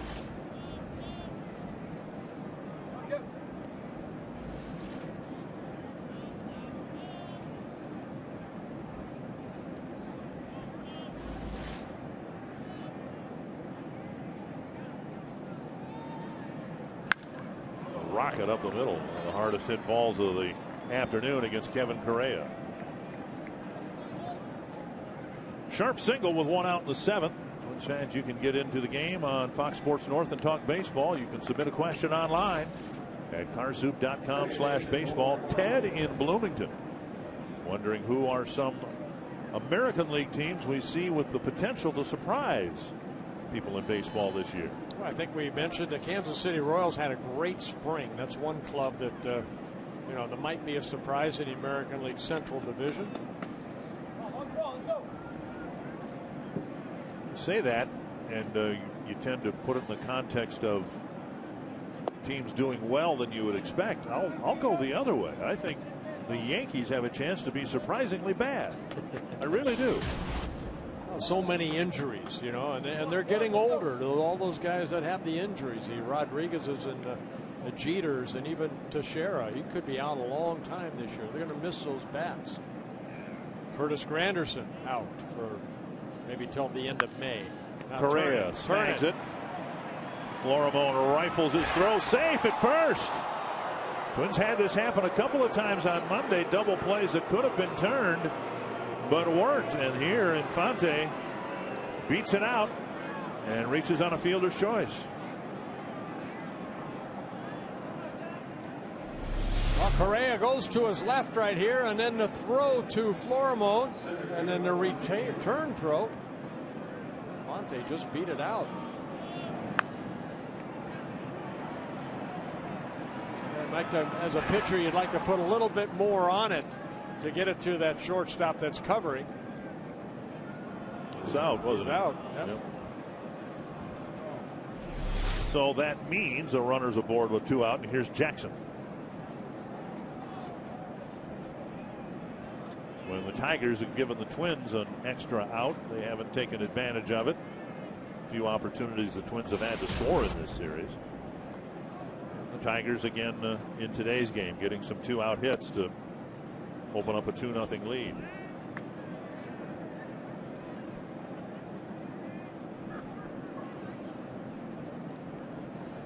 Jackson drew a 2-out walk in the third inning, and then Hunter and Cabrera followed with singles for the game's first run.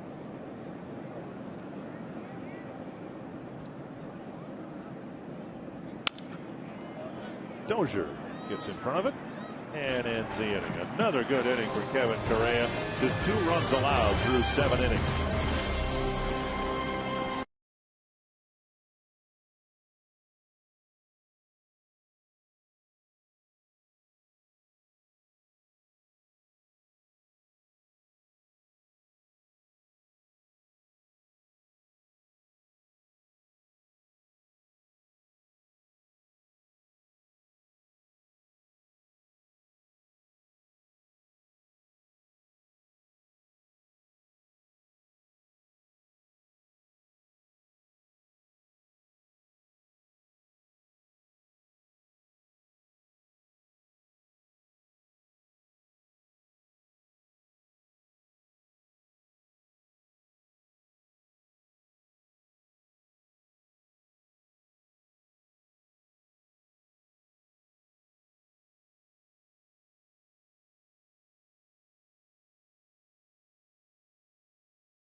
But in games that count, you expect someone, a veteran, to come through, and he has. You know what? You go out there and you do the best you can. You keep your club in the game. That's exactly what Worley did yesterday and exactly what Correa has done here today. 97 pitches, 63 for strikes, 1 walk, a couple strikeouts. And, see if the Twins can score a couple, 2-3 runs. Maybe get them a win here.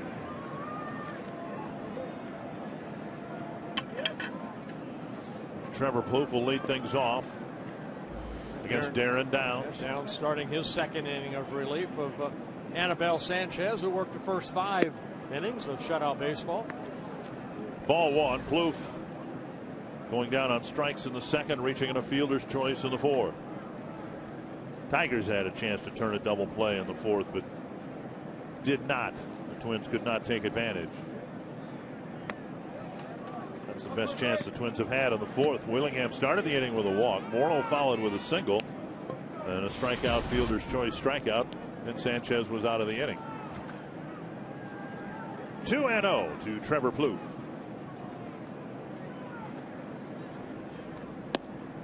At the knees, 2-1.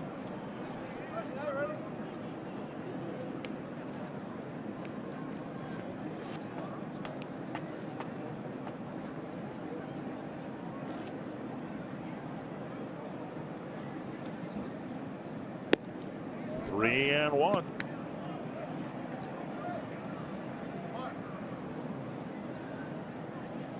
With Parmalee to follow.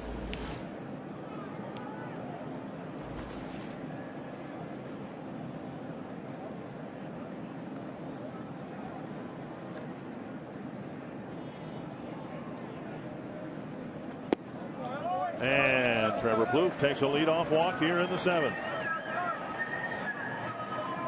7 good innings and another quality start for the Twins starters. Yeah, Kevin Correa, you know, he kept the club in the game, and that's the most important thing. Couple strikeouts, 1 walk.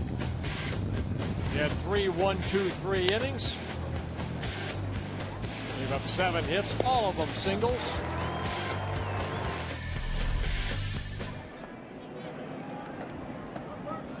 Parmalee at the plate, 0 for 2. Hitless in the season with a pair of walks. You know, you mentioned on Monday the term bulldog regarding Vance Worley, and then you read things about Kevin Correa from former teammates, former managers, and they have used that word or similar words to it. 1 strike to Parmalee. Swing and a miss, 2 strikes. And that there were a lot of elements missing from the Twins pitching staff last year, but that certainly was one of them. A dogged determination and a determination to pitch and give your team a chance to win. Well, it's a frustrating and that's why last year, and I think that's why Terry Ryan had to make some moves. You don't like giving up the talent that maybe they gave up, but hey, it comes down to pitching. And Parmalee's gone on 3 pitches, second at bat in a row that he's been called out on strikes. And Jim Leyland's going to make a pitching change with Dozier due up. Well, now Darren Downs comes in and does exactly what Scott Downs did against the Twins. Just the walk, but 3 strikeouts in the 5 batters he faced. So Jim Leyland hoping to patch together the end of this game with his bullpen as he did on Monday. We'll tell you about the new Detroit pitcher when we come back.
Ryan Villarreal. First, we can tell you about MLB.com at bat, the #1 source for live baseball everywhere you go. Available for iPhone, iPad, Android, BlackBerry 10. At Bat delivers Twins baseball with live audio, pitch tracking, stats, news, highlights, and more. Text at Bat to 31826 or visit twinsbaseball.com for details. And you never know when you're going to be in a situation like we were last night. Getting word that Yu Darvish was on his way to a perfect game, and if you're away from your television and want to follow it on your phone, pretty good means of doing it right there. Well, Villarreal coming in. Look at the numbers right there. 50 appearances. He started down in AAA, got called up, and had an outstanding year out of that Tiger bullpen. Very good, 2.63 ERA. 66 strikeouts in 54 2/3 innings pitched. Good fastball, hard slider, and a changeup. 96 at the belt, strike 1.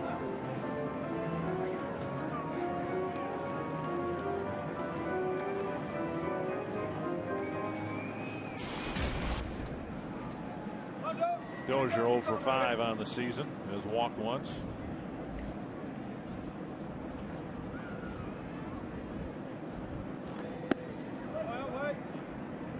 Again, down and away. Villarreal, 25 years old, out of Venezuela, signed by the Tigers in 2005.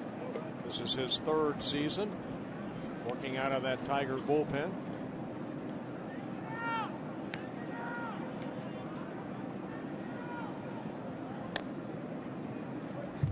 That's an off-speed pitch. Yeah, that's that foul. Slider right there. We saw him last year. He's got that real good slider to go along with that 95, 96 mile-an-hour fastball. So the Tigers can do that with Albuquerque on Monday, and now this guy who pretty much took Albuquerque's spot for most of last year. 1 and 2.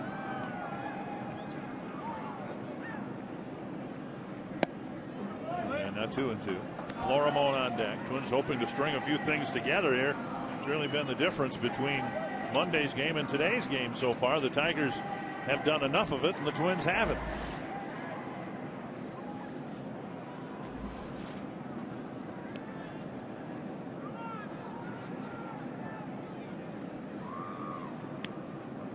Two and two to the Twins' second baseman. Full count. Plouffe at first. Twins down by 2 runs. We'll see how eager they are to send him early. A strikeout pitcher on the mound. And Dozier struck out a couple of times already this year. I talked about the strikeouts, but 28 walks in 55 innings, so he can be a little erratic at times.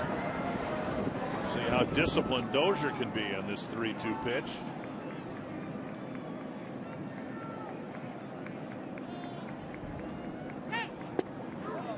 Called third strike. Avila doesn't hang on to it, and Plouffe was off, so he'll get a stolen base. So mid-90s gas, and Villarreal clips the outside corner. Yeah, Avila came up, tried to hurry his throw. It's a fastball, a strikeout for Villarreal. Look at the location of this pitch. Watch Avila right here sitting away. It's a perfect pitch, and as he came up to try to get the ball out of the glove, you can see the ball moving in the glove. We can get the handle of that ball, and Plouffe gets in a scoring position. As was the case on Monday, Florimone will be pinch hit for. Wilkin Ramirez will hit. Ramirez kind of grinded out his pinch hitting appearance on Monday. Ended up hitting a sharp ground ball to the shortstop. That Peralta, made a low throw, and that's the one that fielder scooped and ended the inning. So we'll see what Ramirez can get done here. Former Tiger prospect, hoping to deliver a big 2-out hit. Breaking ball missing.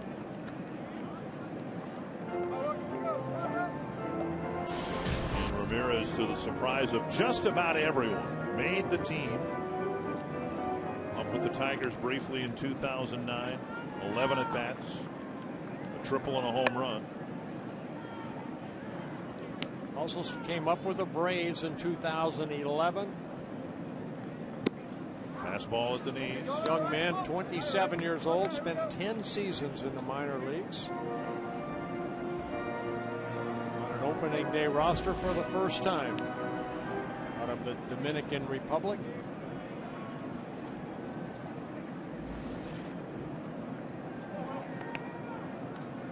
One and one.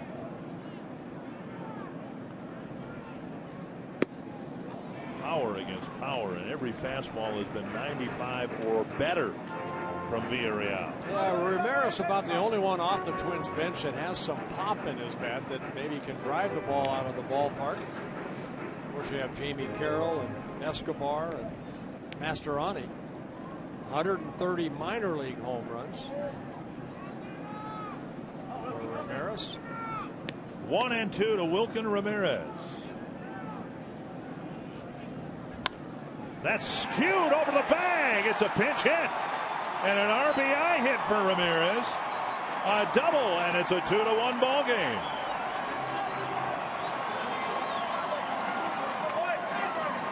So Wilkin Ramirez off the bench slices a double down the right field line. Kind of shades of what Prince Fielder did yesterday. Kind of just went the ball down that third base line, and here, that ball can get up on you in a hurry, and that's exactly what happened. Villarreal has got that nasty fastball, the nasty slider. And it looked like it was right off the end of the bat. The ball had some spin on it, and it stayed fair down that first baseline. Waiting to see if the Twins would pinch run for Ramirez, but apparently they're going to let him go. He'll be substituted for in the top half of the next inning.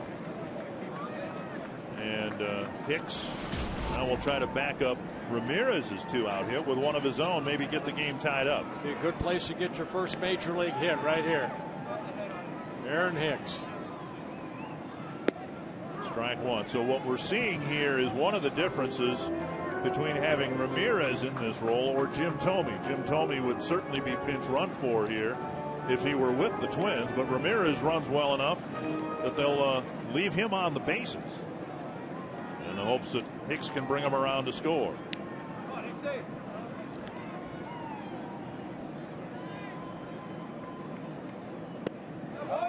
Down low, 1-1. So the leadoff walk to Plouffe leads to an RBI double by Ramirez. And that run charge to Darren Downs.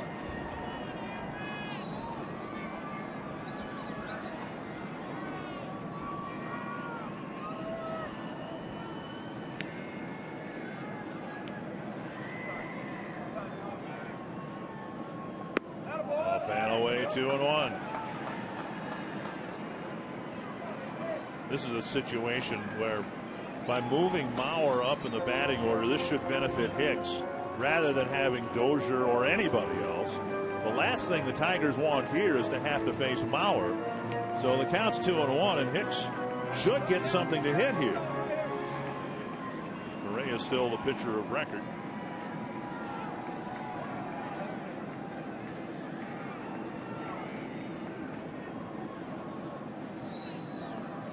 Twins hoping to get another maybe couple of 2-out hits here and give Correa a chance for a win in his Twins debut. Sounds good to me.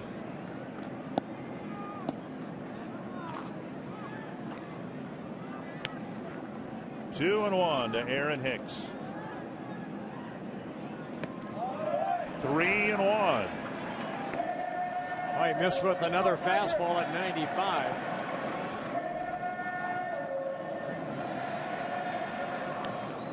And the Tigers do not want Joe Mauer coming up this inning.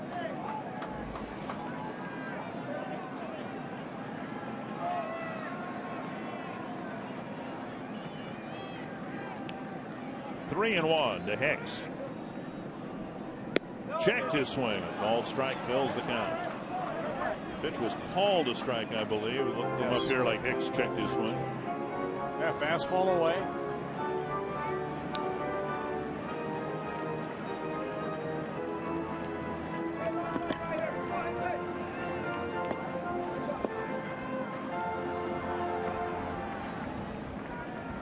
Like Torrey Hunter on Monday, just wanting to get the first hit out of the way.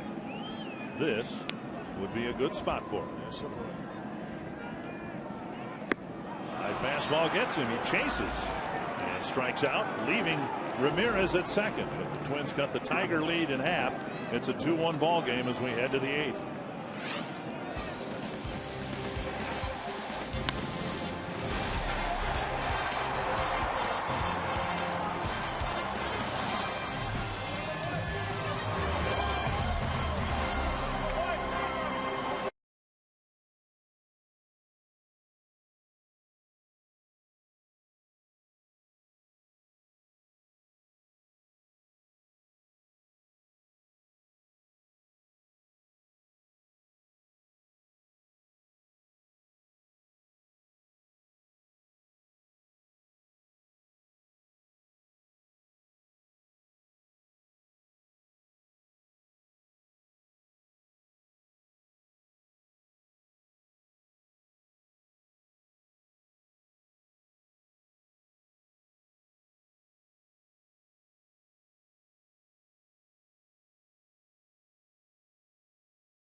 Day for the pitchers with the Tigers in front, 2-1. Miguel Cabrera doing the damage for Detroit in our CenturyLink. What's next? Miguel Cabrera will have a chance to hit here in the 8th inning, already driven in both Tiger runs. Yeah, that 2-1 lead, a lot of things happened to get Cabrera up. In the 3rd inning, an RBI single, and then in the 5th inning, another RBI single. You'll have to face Jared Burton. Burton, great numbers last year, 64 appearances, 2.18 earned run average, 55 strikeouts in the 62 innings pitched with only 16 walks. Good job of keeping the ball in the ballpark, too. Eduardo Escobar, the shortstop for the Twins, after Florimon was lifted for the pinch hitter Wilkin Ramirez. It'll be Torrey Hunter, Miguel Cabrera, and Prince Fielder, the 2, 3, and 4 batters for Detroit. And Burton was perhaps the brightest spot and one of the few bright spots for the Twins last year. The bullpen. Mentioned he did a good job keeping the ball in the ballpark. Just 4 of those home runs allowed, 2 of those coming on his first Twins appearance after I had just said the same thing. He does a good job keeping the ball in the ballpark. I believe that was in Baltimore. Yeah, the Orioles got him twice, and then he only gave up 2 more after that. 2 strikes to Hunter.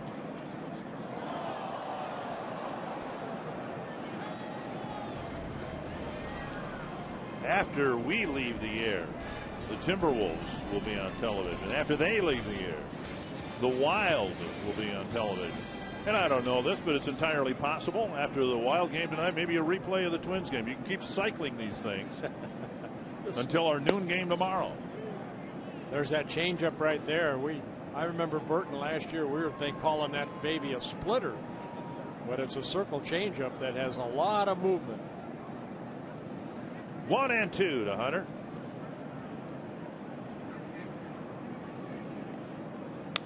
Little pop up near first, and Morneau has an easy catch.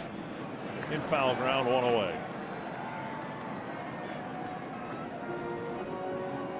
With the bases empty, significantly, Miguel Cabrera for the first time today. Well, the Triple Crown winner last year. He led the American League in hits, home runs, RBIs, and he's off to another good start. Picked up an RBI here on Monday and 2 so far here this afternoon.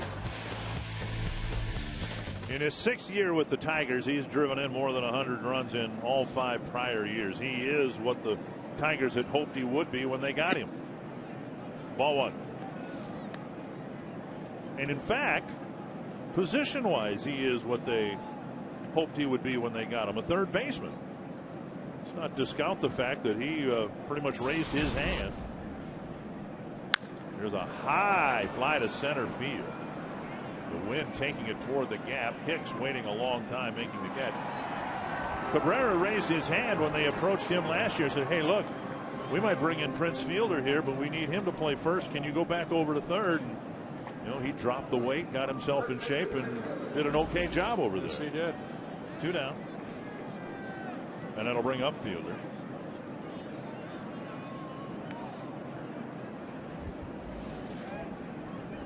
Fielder 0 for 3 today. A couple of ground balls and a fly to left.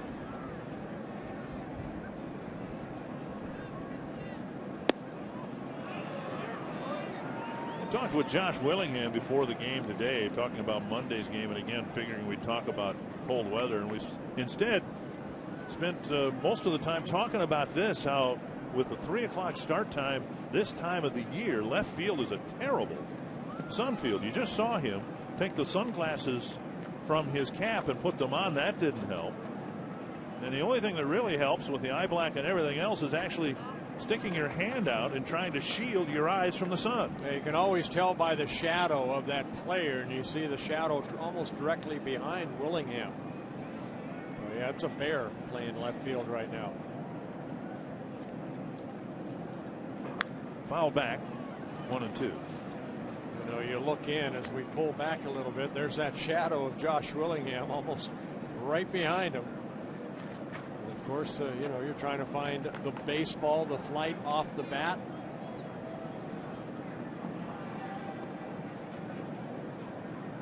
He's one of those long-billed fishing caps they use in the flats in Florida with the extra long bill. Well, he has his hand up. I know, but if you had a bill that was another 8 inches long, you might not have to do that. They make baseball caps with ear flaps. Now to make them with a longer bill. 2-2 to Fielder. I think you might have come up with something. There you go. Might be how I make my $1 million. Just off the corner. Burton thought he clipped it. Jim Wolf said no. Now, the only thing, can you imagine Fernando Rodney with that big bill off to the left? He'd tip over. That fastball just missing outside. Martinez on deck. Looked like that pitch was, in fact, outside. Changeup got him. What a great inning for Jared Burton. 3 up and 3 down. Hunter, Cabrera, Fielder, the 2, 3, and 4 batters for Detroit. Now we'll give way to the 2, 3, and 4 batters for the Twins.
Make a rally here in the bottom of the 8th, currently down 2-1 to the Tigers. Be sure to stay with us for our Twins Live postgame show presented by CenturyLink.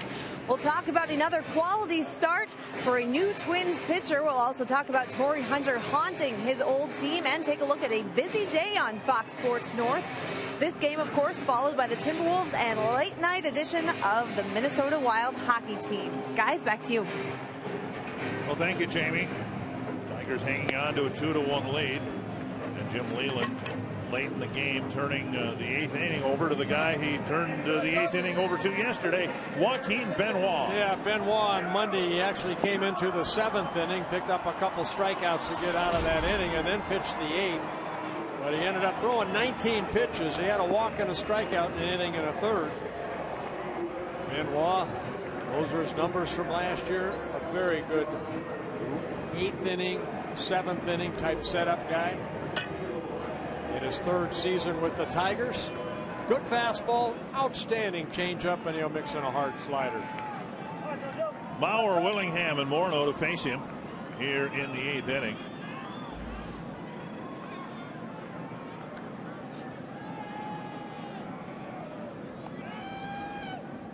And Bauer takes outside, ball 1.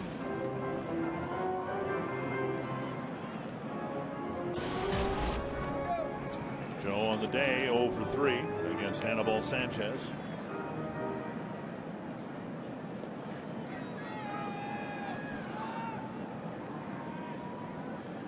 Faced Mauer yesterday or Monday and got him to fly out to left. And now 2-0.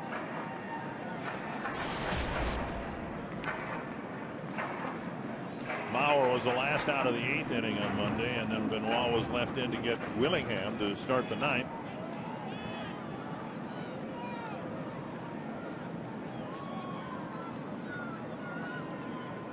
Phil Koch came in and finished off the Twins. There's a strike, 2-1. That fastball clocked here at 92. Benoit originally signed by the Texas Rangers back in 1996. He's been in baseball a long time.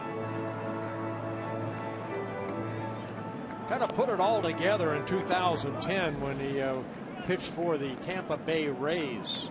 Had an outstanding year there. Then signed as a free agent by the Tigers. Dribbled to the right side. Fielder has it. And Benoit to the bag, one away. That's a changeup right there. And Mauer way out front. From his journey to the big leagues to his off-season family life and charitable foundation for kids, Fox Sports North shines the spotlight on Josh Willingham Friday at 5:30.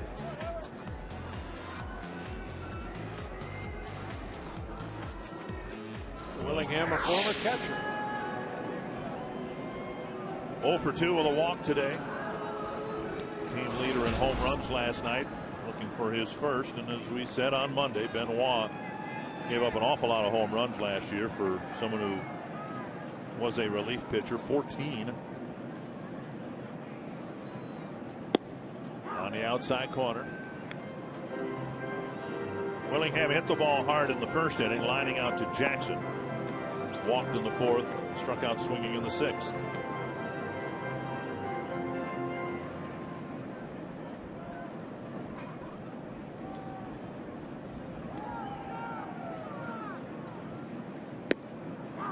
Changeup again for a called strike. 0-2. Yeah, slider for strike one. Changeup. He's got a good one. Good arm motion. Comes in at 83.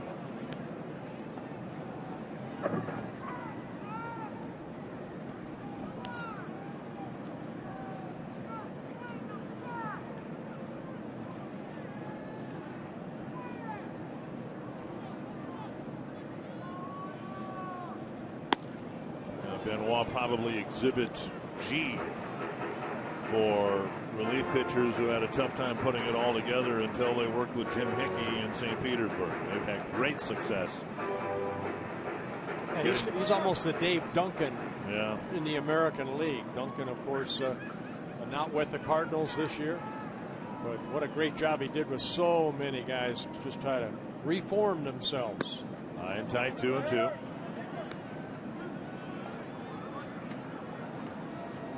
Benoit got ahead of Willingham. Now he's teased him a couple of times with pitches out of the strike zone.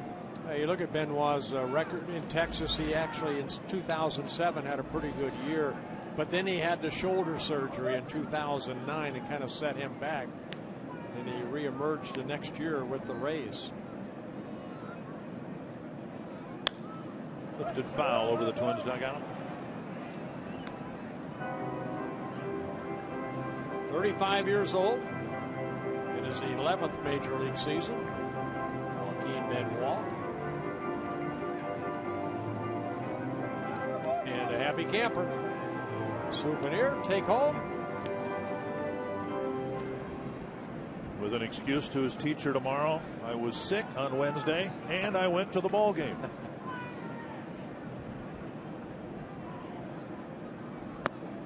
Full count now to Willingham with Morneau on deck.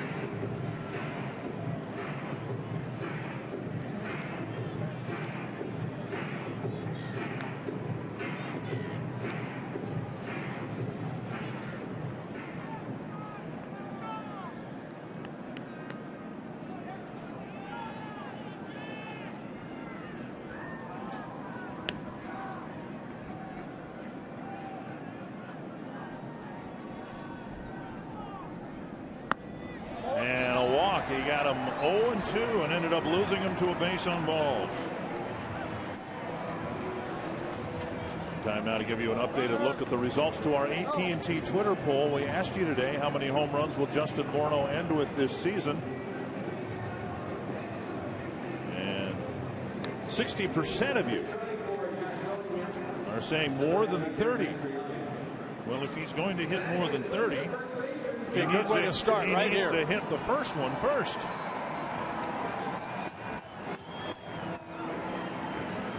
Willingham lifted for a pinch runner, Darren Mastroianni, as the Twins try to get that tying run around.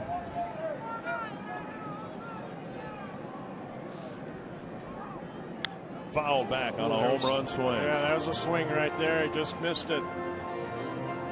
Mastroianni, good speed at first base. Last year, 21 stolen bases in 24 attempts, and just getting underneath that fastball. How many times did we say that on Monday? You look at the flags down the right field line. If Morneau's going to pull a home run, he's got to hit a wind cutter.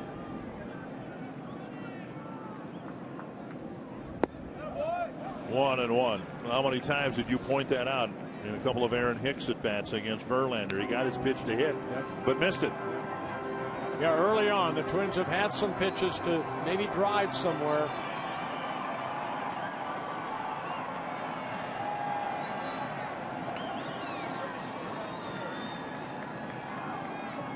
One and one to Morneau. Foul back, 1-2.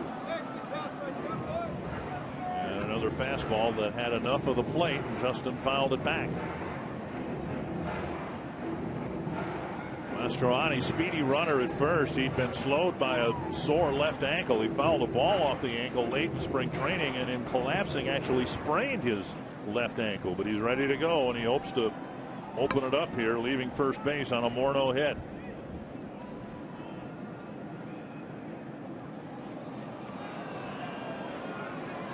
That was as close to being a balk, not throwing it to first. With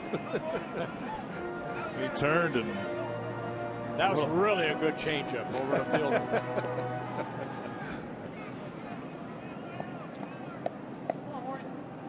1-2 to Morneau.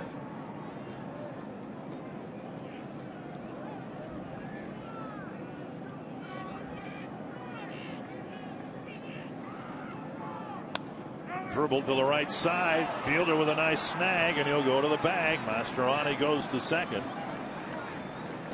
So we got Morneau out in front, I guess, on the changeup, and he just hit a little 2-3 hopper, and Fielder flopped on the ground to make the play. Smothered that ball right there. Of course, Fielder holding on. Mastroianni at first base, pitch down. Fielder kind of just fell on this ball. You could see him go to his right and get the second out at first.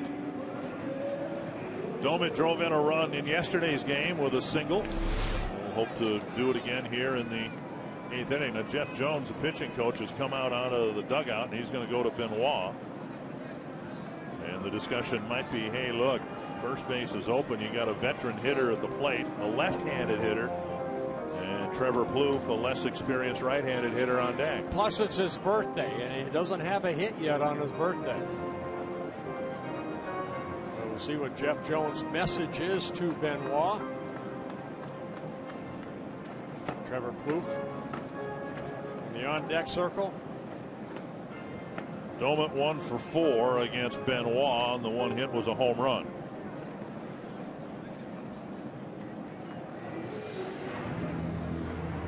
Here, a simple base hit to the outfield should tie the game.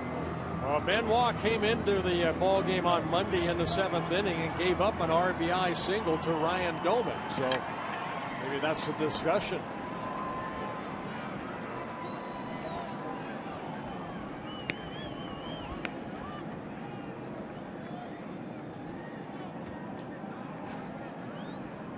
Way out in front of the changeup.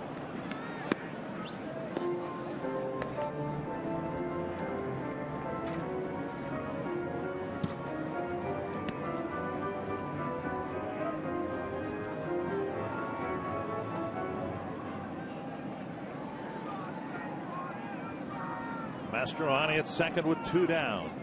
Twins got a 2-out hit in the 7th to get 1 run back. Looking for another here in the 8th.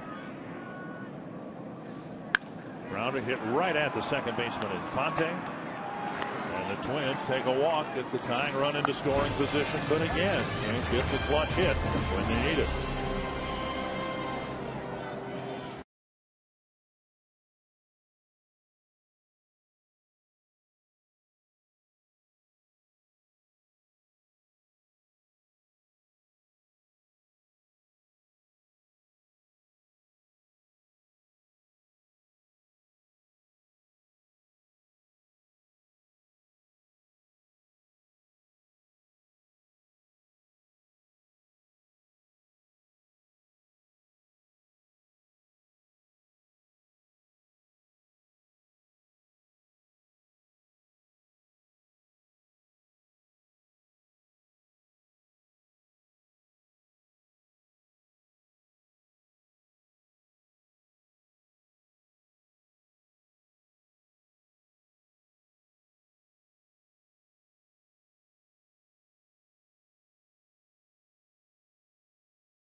Twins a real good chance to win. 7 very good innings for Kevin Correa. 2 runs allowed, a walk, a couple strikeouts. Miguel Cabrera with both RBIs for the Tigers.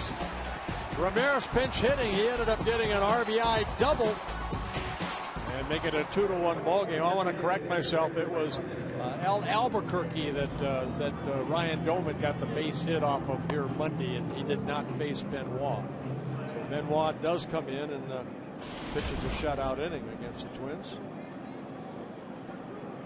Glenn Perkins comes in to pitch to the Tigers in the 9th with Detroit up 2-1. Perkins making his first appearance. The numbers from last year, 16 saves. Now the closer for the Twins coming into 2013. Darren Mastroianni stays in the ball game and takes over for Willingham, who he pinch ran for in left field. Phil Koch starting to get loose in the Detroit bullpen. Victor Martinez, switch hitter, then the lefty Andy Dirks, and then the right-handed batter Johnny Peralta. Popped up near the Twins dugout, and Morneau makes a basket catch, one away. I think the wind helped that ball come back into play. Justin hustling over there.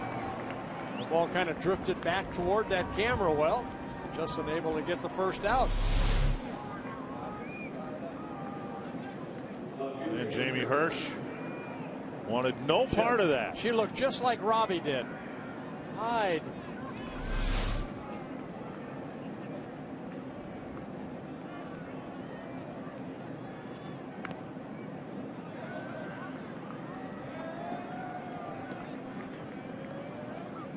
Dirks bluffing a bunt or attempting, 1 strike.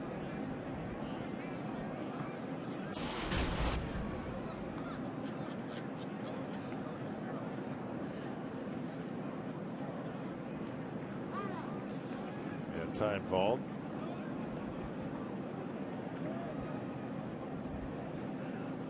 Dirks hitless in the season.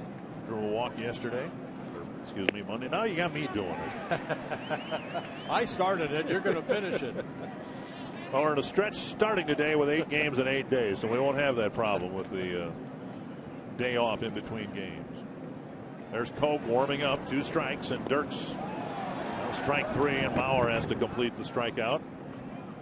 I think Dirks stopped halfway down. I think Jim Wolf was telling both of them that Joe caught that ball, but Perkins ends up picking up a strikeout.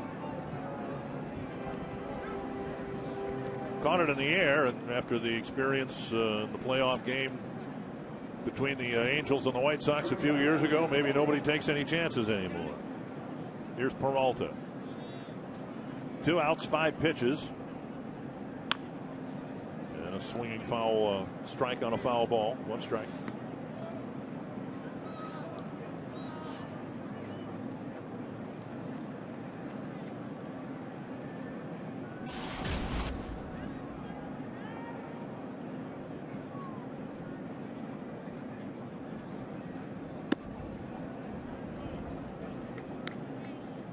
One and one.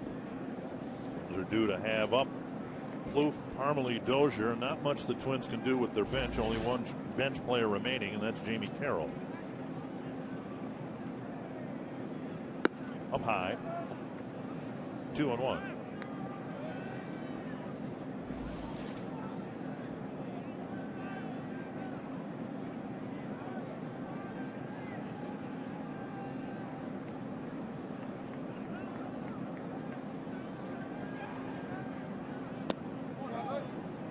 Three and 1. Perkins yesterday representing the Twins, a contingent of former Gophers and just people generally interested in it, going over to the dedication of the new Siebert Field on the campus of the University of Minnesota. Mastroianni in left makes the catch. Perkins has a clean 1-2-3 ninth. The Twins will try to steal one in the bottom of the ninth.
Good inning for Glenn Perkins. Darren Mastroianni describing the fly ball that he caught that might have tricked him a little bit. At any rate, as was the case on Monday, with a right-handed batter due to start the inning, and now Benoit coming off the mound here, and he's going to talk to the trainer. I was just going to say Benoit is going to start the inning with a right-hander up, and now they're looking at Benoit's middle finger as if he has a blister. Maybe just needs a nail taken care of. There you go.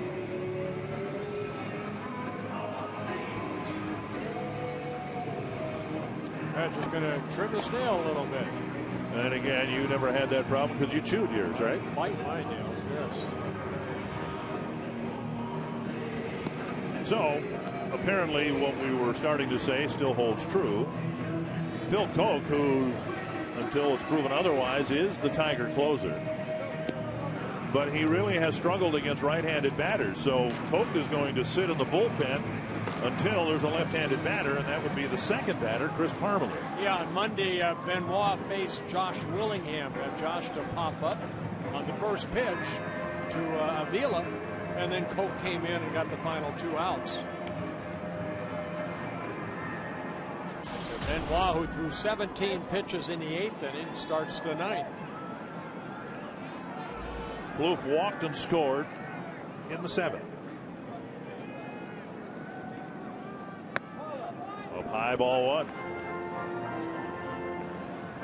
Well, it's not a formula Jim Leyland is going to rely on this year, but 5 innings from his starter, rest of the game put together by the bullpen. It worked Monday, and he's hoping it will work again on Wednesday.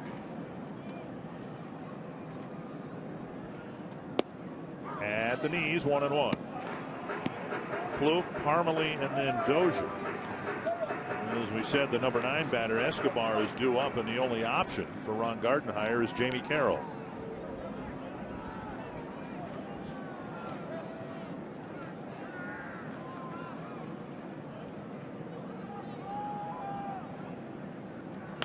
Popped up, it'll reach the seats, 1-2. Yeah, Twins have to find a way to get out of this little funk they're in against the Tigers. Tigers have beaten them 16 out of the last 20 games.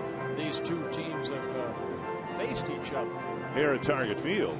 Now, the Twins have done okay at Comerica Park. They're having a hard time beating the Tigers in their home ballpark.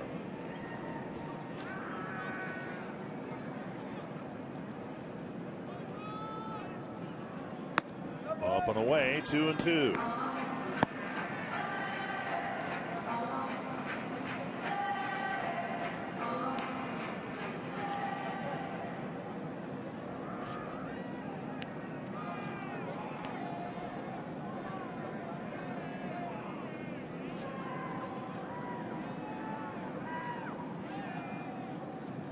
Two and two to the leadoff man here in the bottom of the 9th. Taken inside. A changeup that just missed the inside corner. Well, Benoit knows that this is his last man to face here in the 9th inning, with Parmelee on deck and Koch warmed up.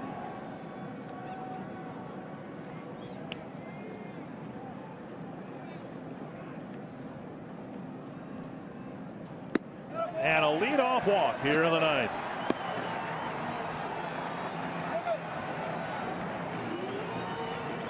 Yeah, here comes Jim Leyland. So 2 walks issued by Benoit. A leadoff walk here in the 9th. And Koch will come in with the tying run already aboard.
Twins fans here. 22,963 the paid attendance.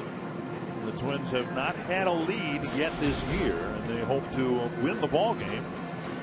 It's the guy who closed out the Detroit win on Monday, Phil Koch. Yeah, Phil Koch, that save on Monday, that was his 7th career save and his first since June 19th of last year when he got a save against the St. Louis Cardinals in interleague play. Koch, a hard-throwing lefty, fastball slider. You know, Twins have been able to draw some walks on Monday, 6 walks the clubs took, but they struck out 12 times. Here today, 6 walks they have taken from the Tiger staff, but they have struck out 10 times. So they've had the opportunity to get some base runners on. They have not been able to get that big hit yet. Ramirez got a big hit last inning. We'll see if the lower part of the lineup can get some big hits here against Phil Koch. You saw Carroll, the pinch runner. Parmalee today 0 for 3, 2 strikeouts, and both of them on call, 3rd strikes.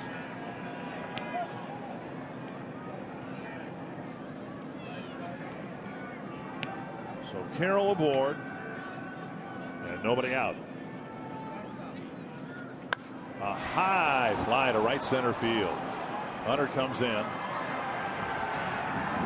for the catch, 1 away. So Parmalee gone on a 1 pitch. And that will bring up Brian Dozier. Yeah, high slider right there that Parmalee wanted to be aggressive, but swung at that first high breaking ball and popped it up to Torrey Hunter. The issue for Koch, other than his inexperience as the closer, is his difficulty in getting right-handed batters out consistently throughout the season. Last year, right-handers hit nearly 400 against him. The Twins will have Dozier up, a righty, and then the switch hitter Eduardo Escobar. Dozier takes ball 1. Dozier called out on strikes his last time up. 0 for 6 on the season. There are the splits in 2012.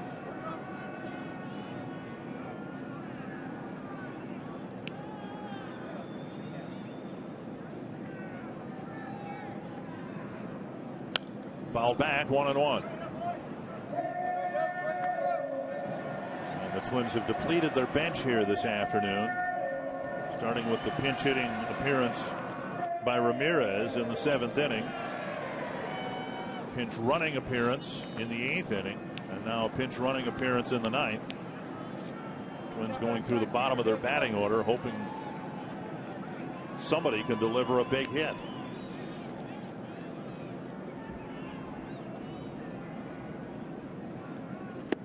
Inside corner is called, and it's 1-2. A slow breaking ball, and Dozier looks back twice to home plate umpire Jim Wolf.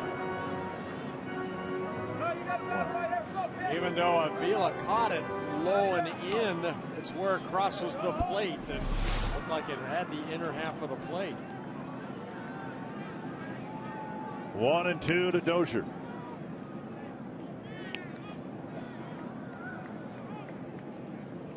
Squirted foul over the roof of the Twins dugout.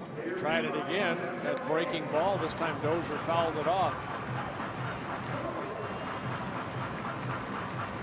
Twins hope for an exciting finish here. Timberwolves hope for an exciting finish there. Wild hope for an exciting finish out on the West Coast. Full day of action here on Fox Sports North.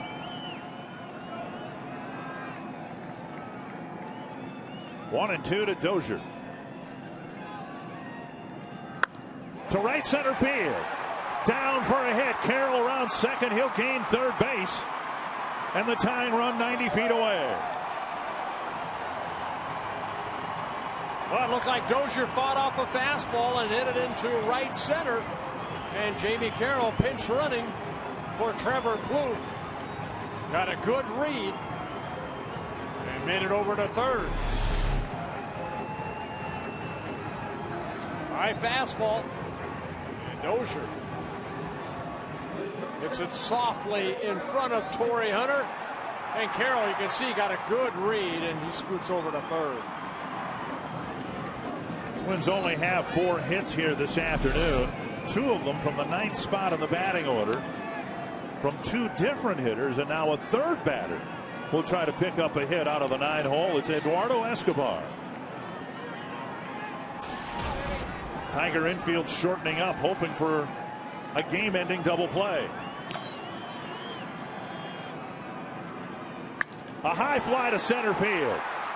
Tagging is Carroll. This to the wall and lands on the warning track. Carroll scores. Dozier being waved around. And the Twins win it on a double by Eduardo Escobar. A little miscommunication out of left center. Was Jackson or Dirks going to catch the ball? They both backed away. And the Twins won their first ball game in 2013. A drive to left center that simply kept on carrying all the way to the warning track. And the Twins get their 3rd hit from the 9th spot in the batting order from their 3rd different hitter on the afternoon. Another reason you stick around for 9 innings. You don't know what might happen.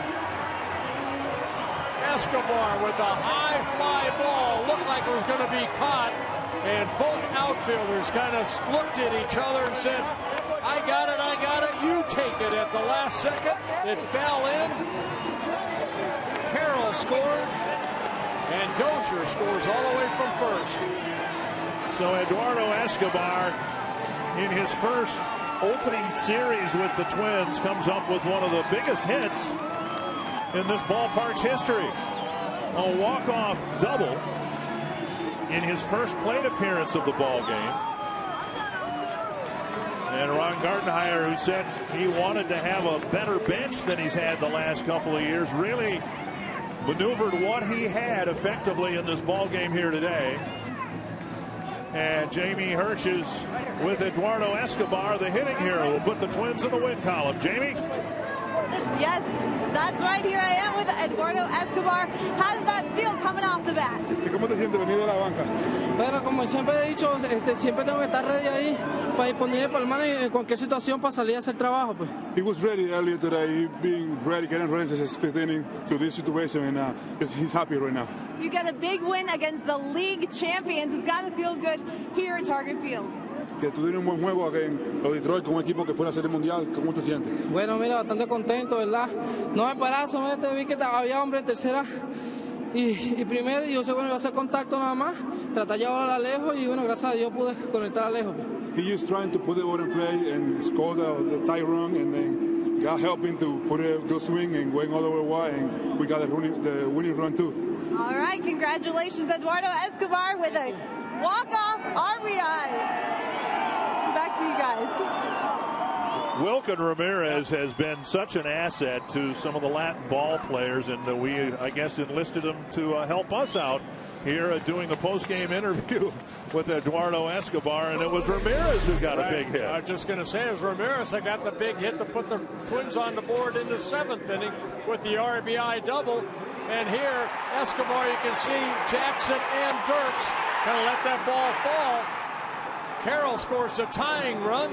Dozier had rounded second, and he scores the winning run for the Twins. What a great comeback by the Twins. And the Twins, who didn't get much hitting done again here today, got two consecutive hits from big hits from the 9th spot in their batting order to drive in all 3 of their runs in a 3-2 win. Hey, credit Kevin Correa for keeping the club close. Burton, Perkins, 2 shutout innings allowed the Twins to come back and win. Well, Tom Hanneman, some early season late inning heroics here at Target Field.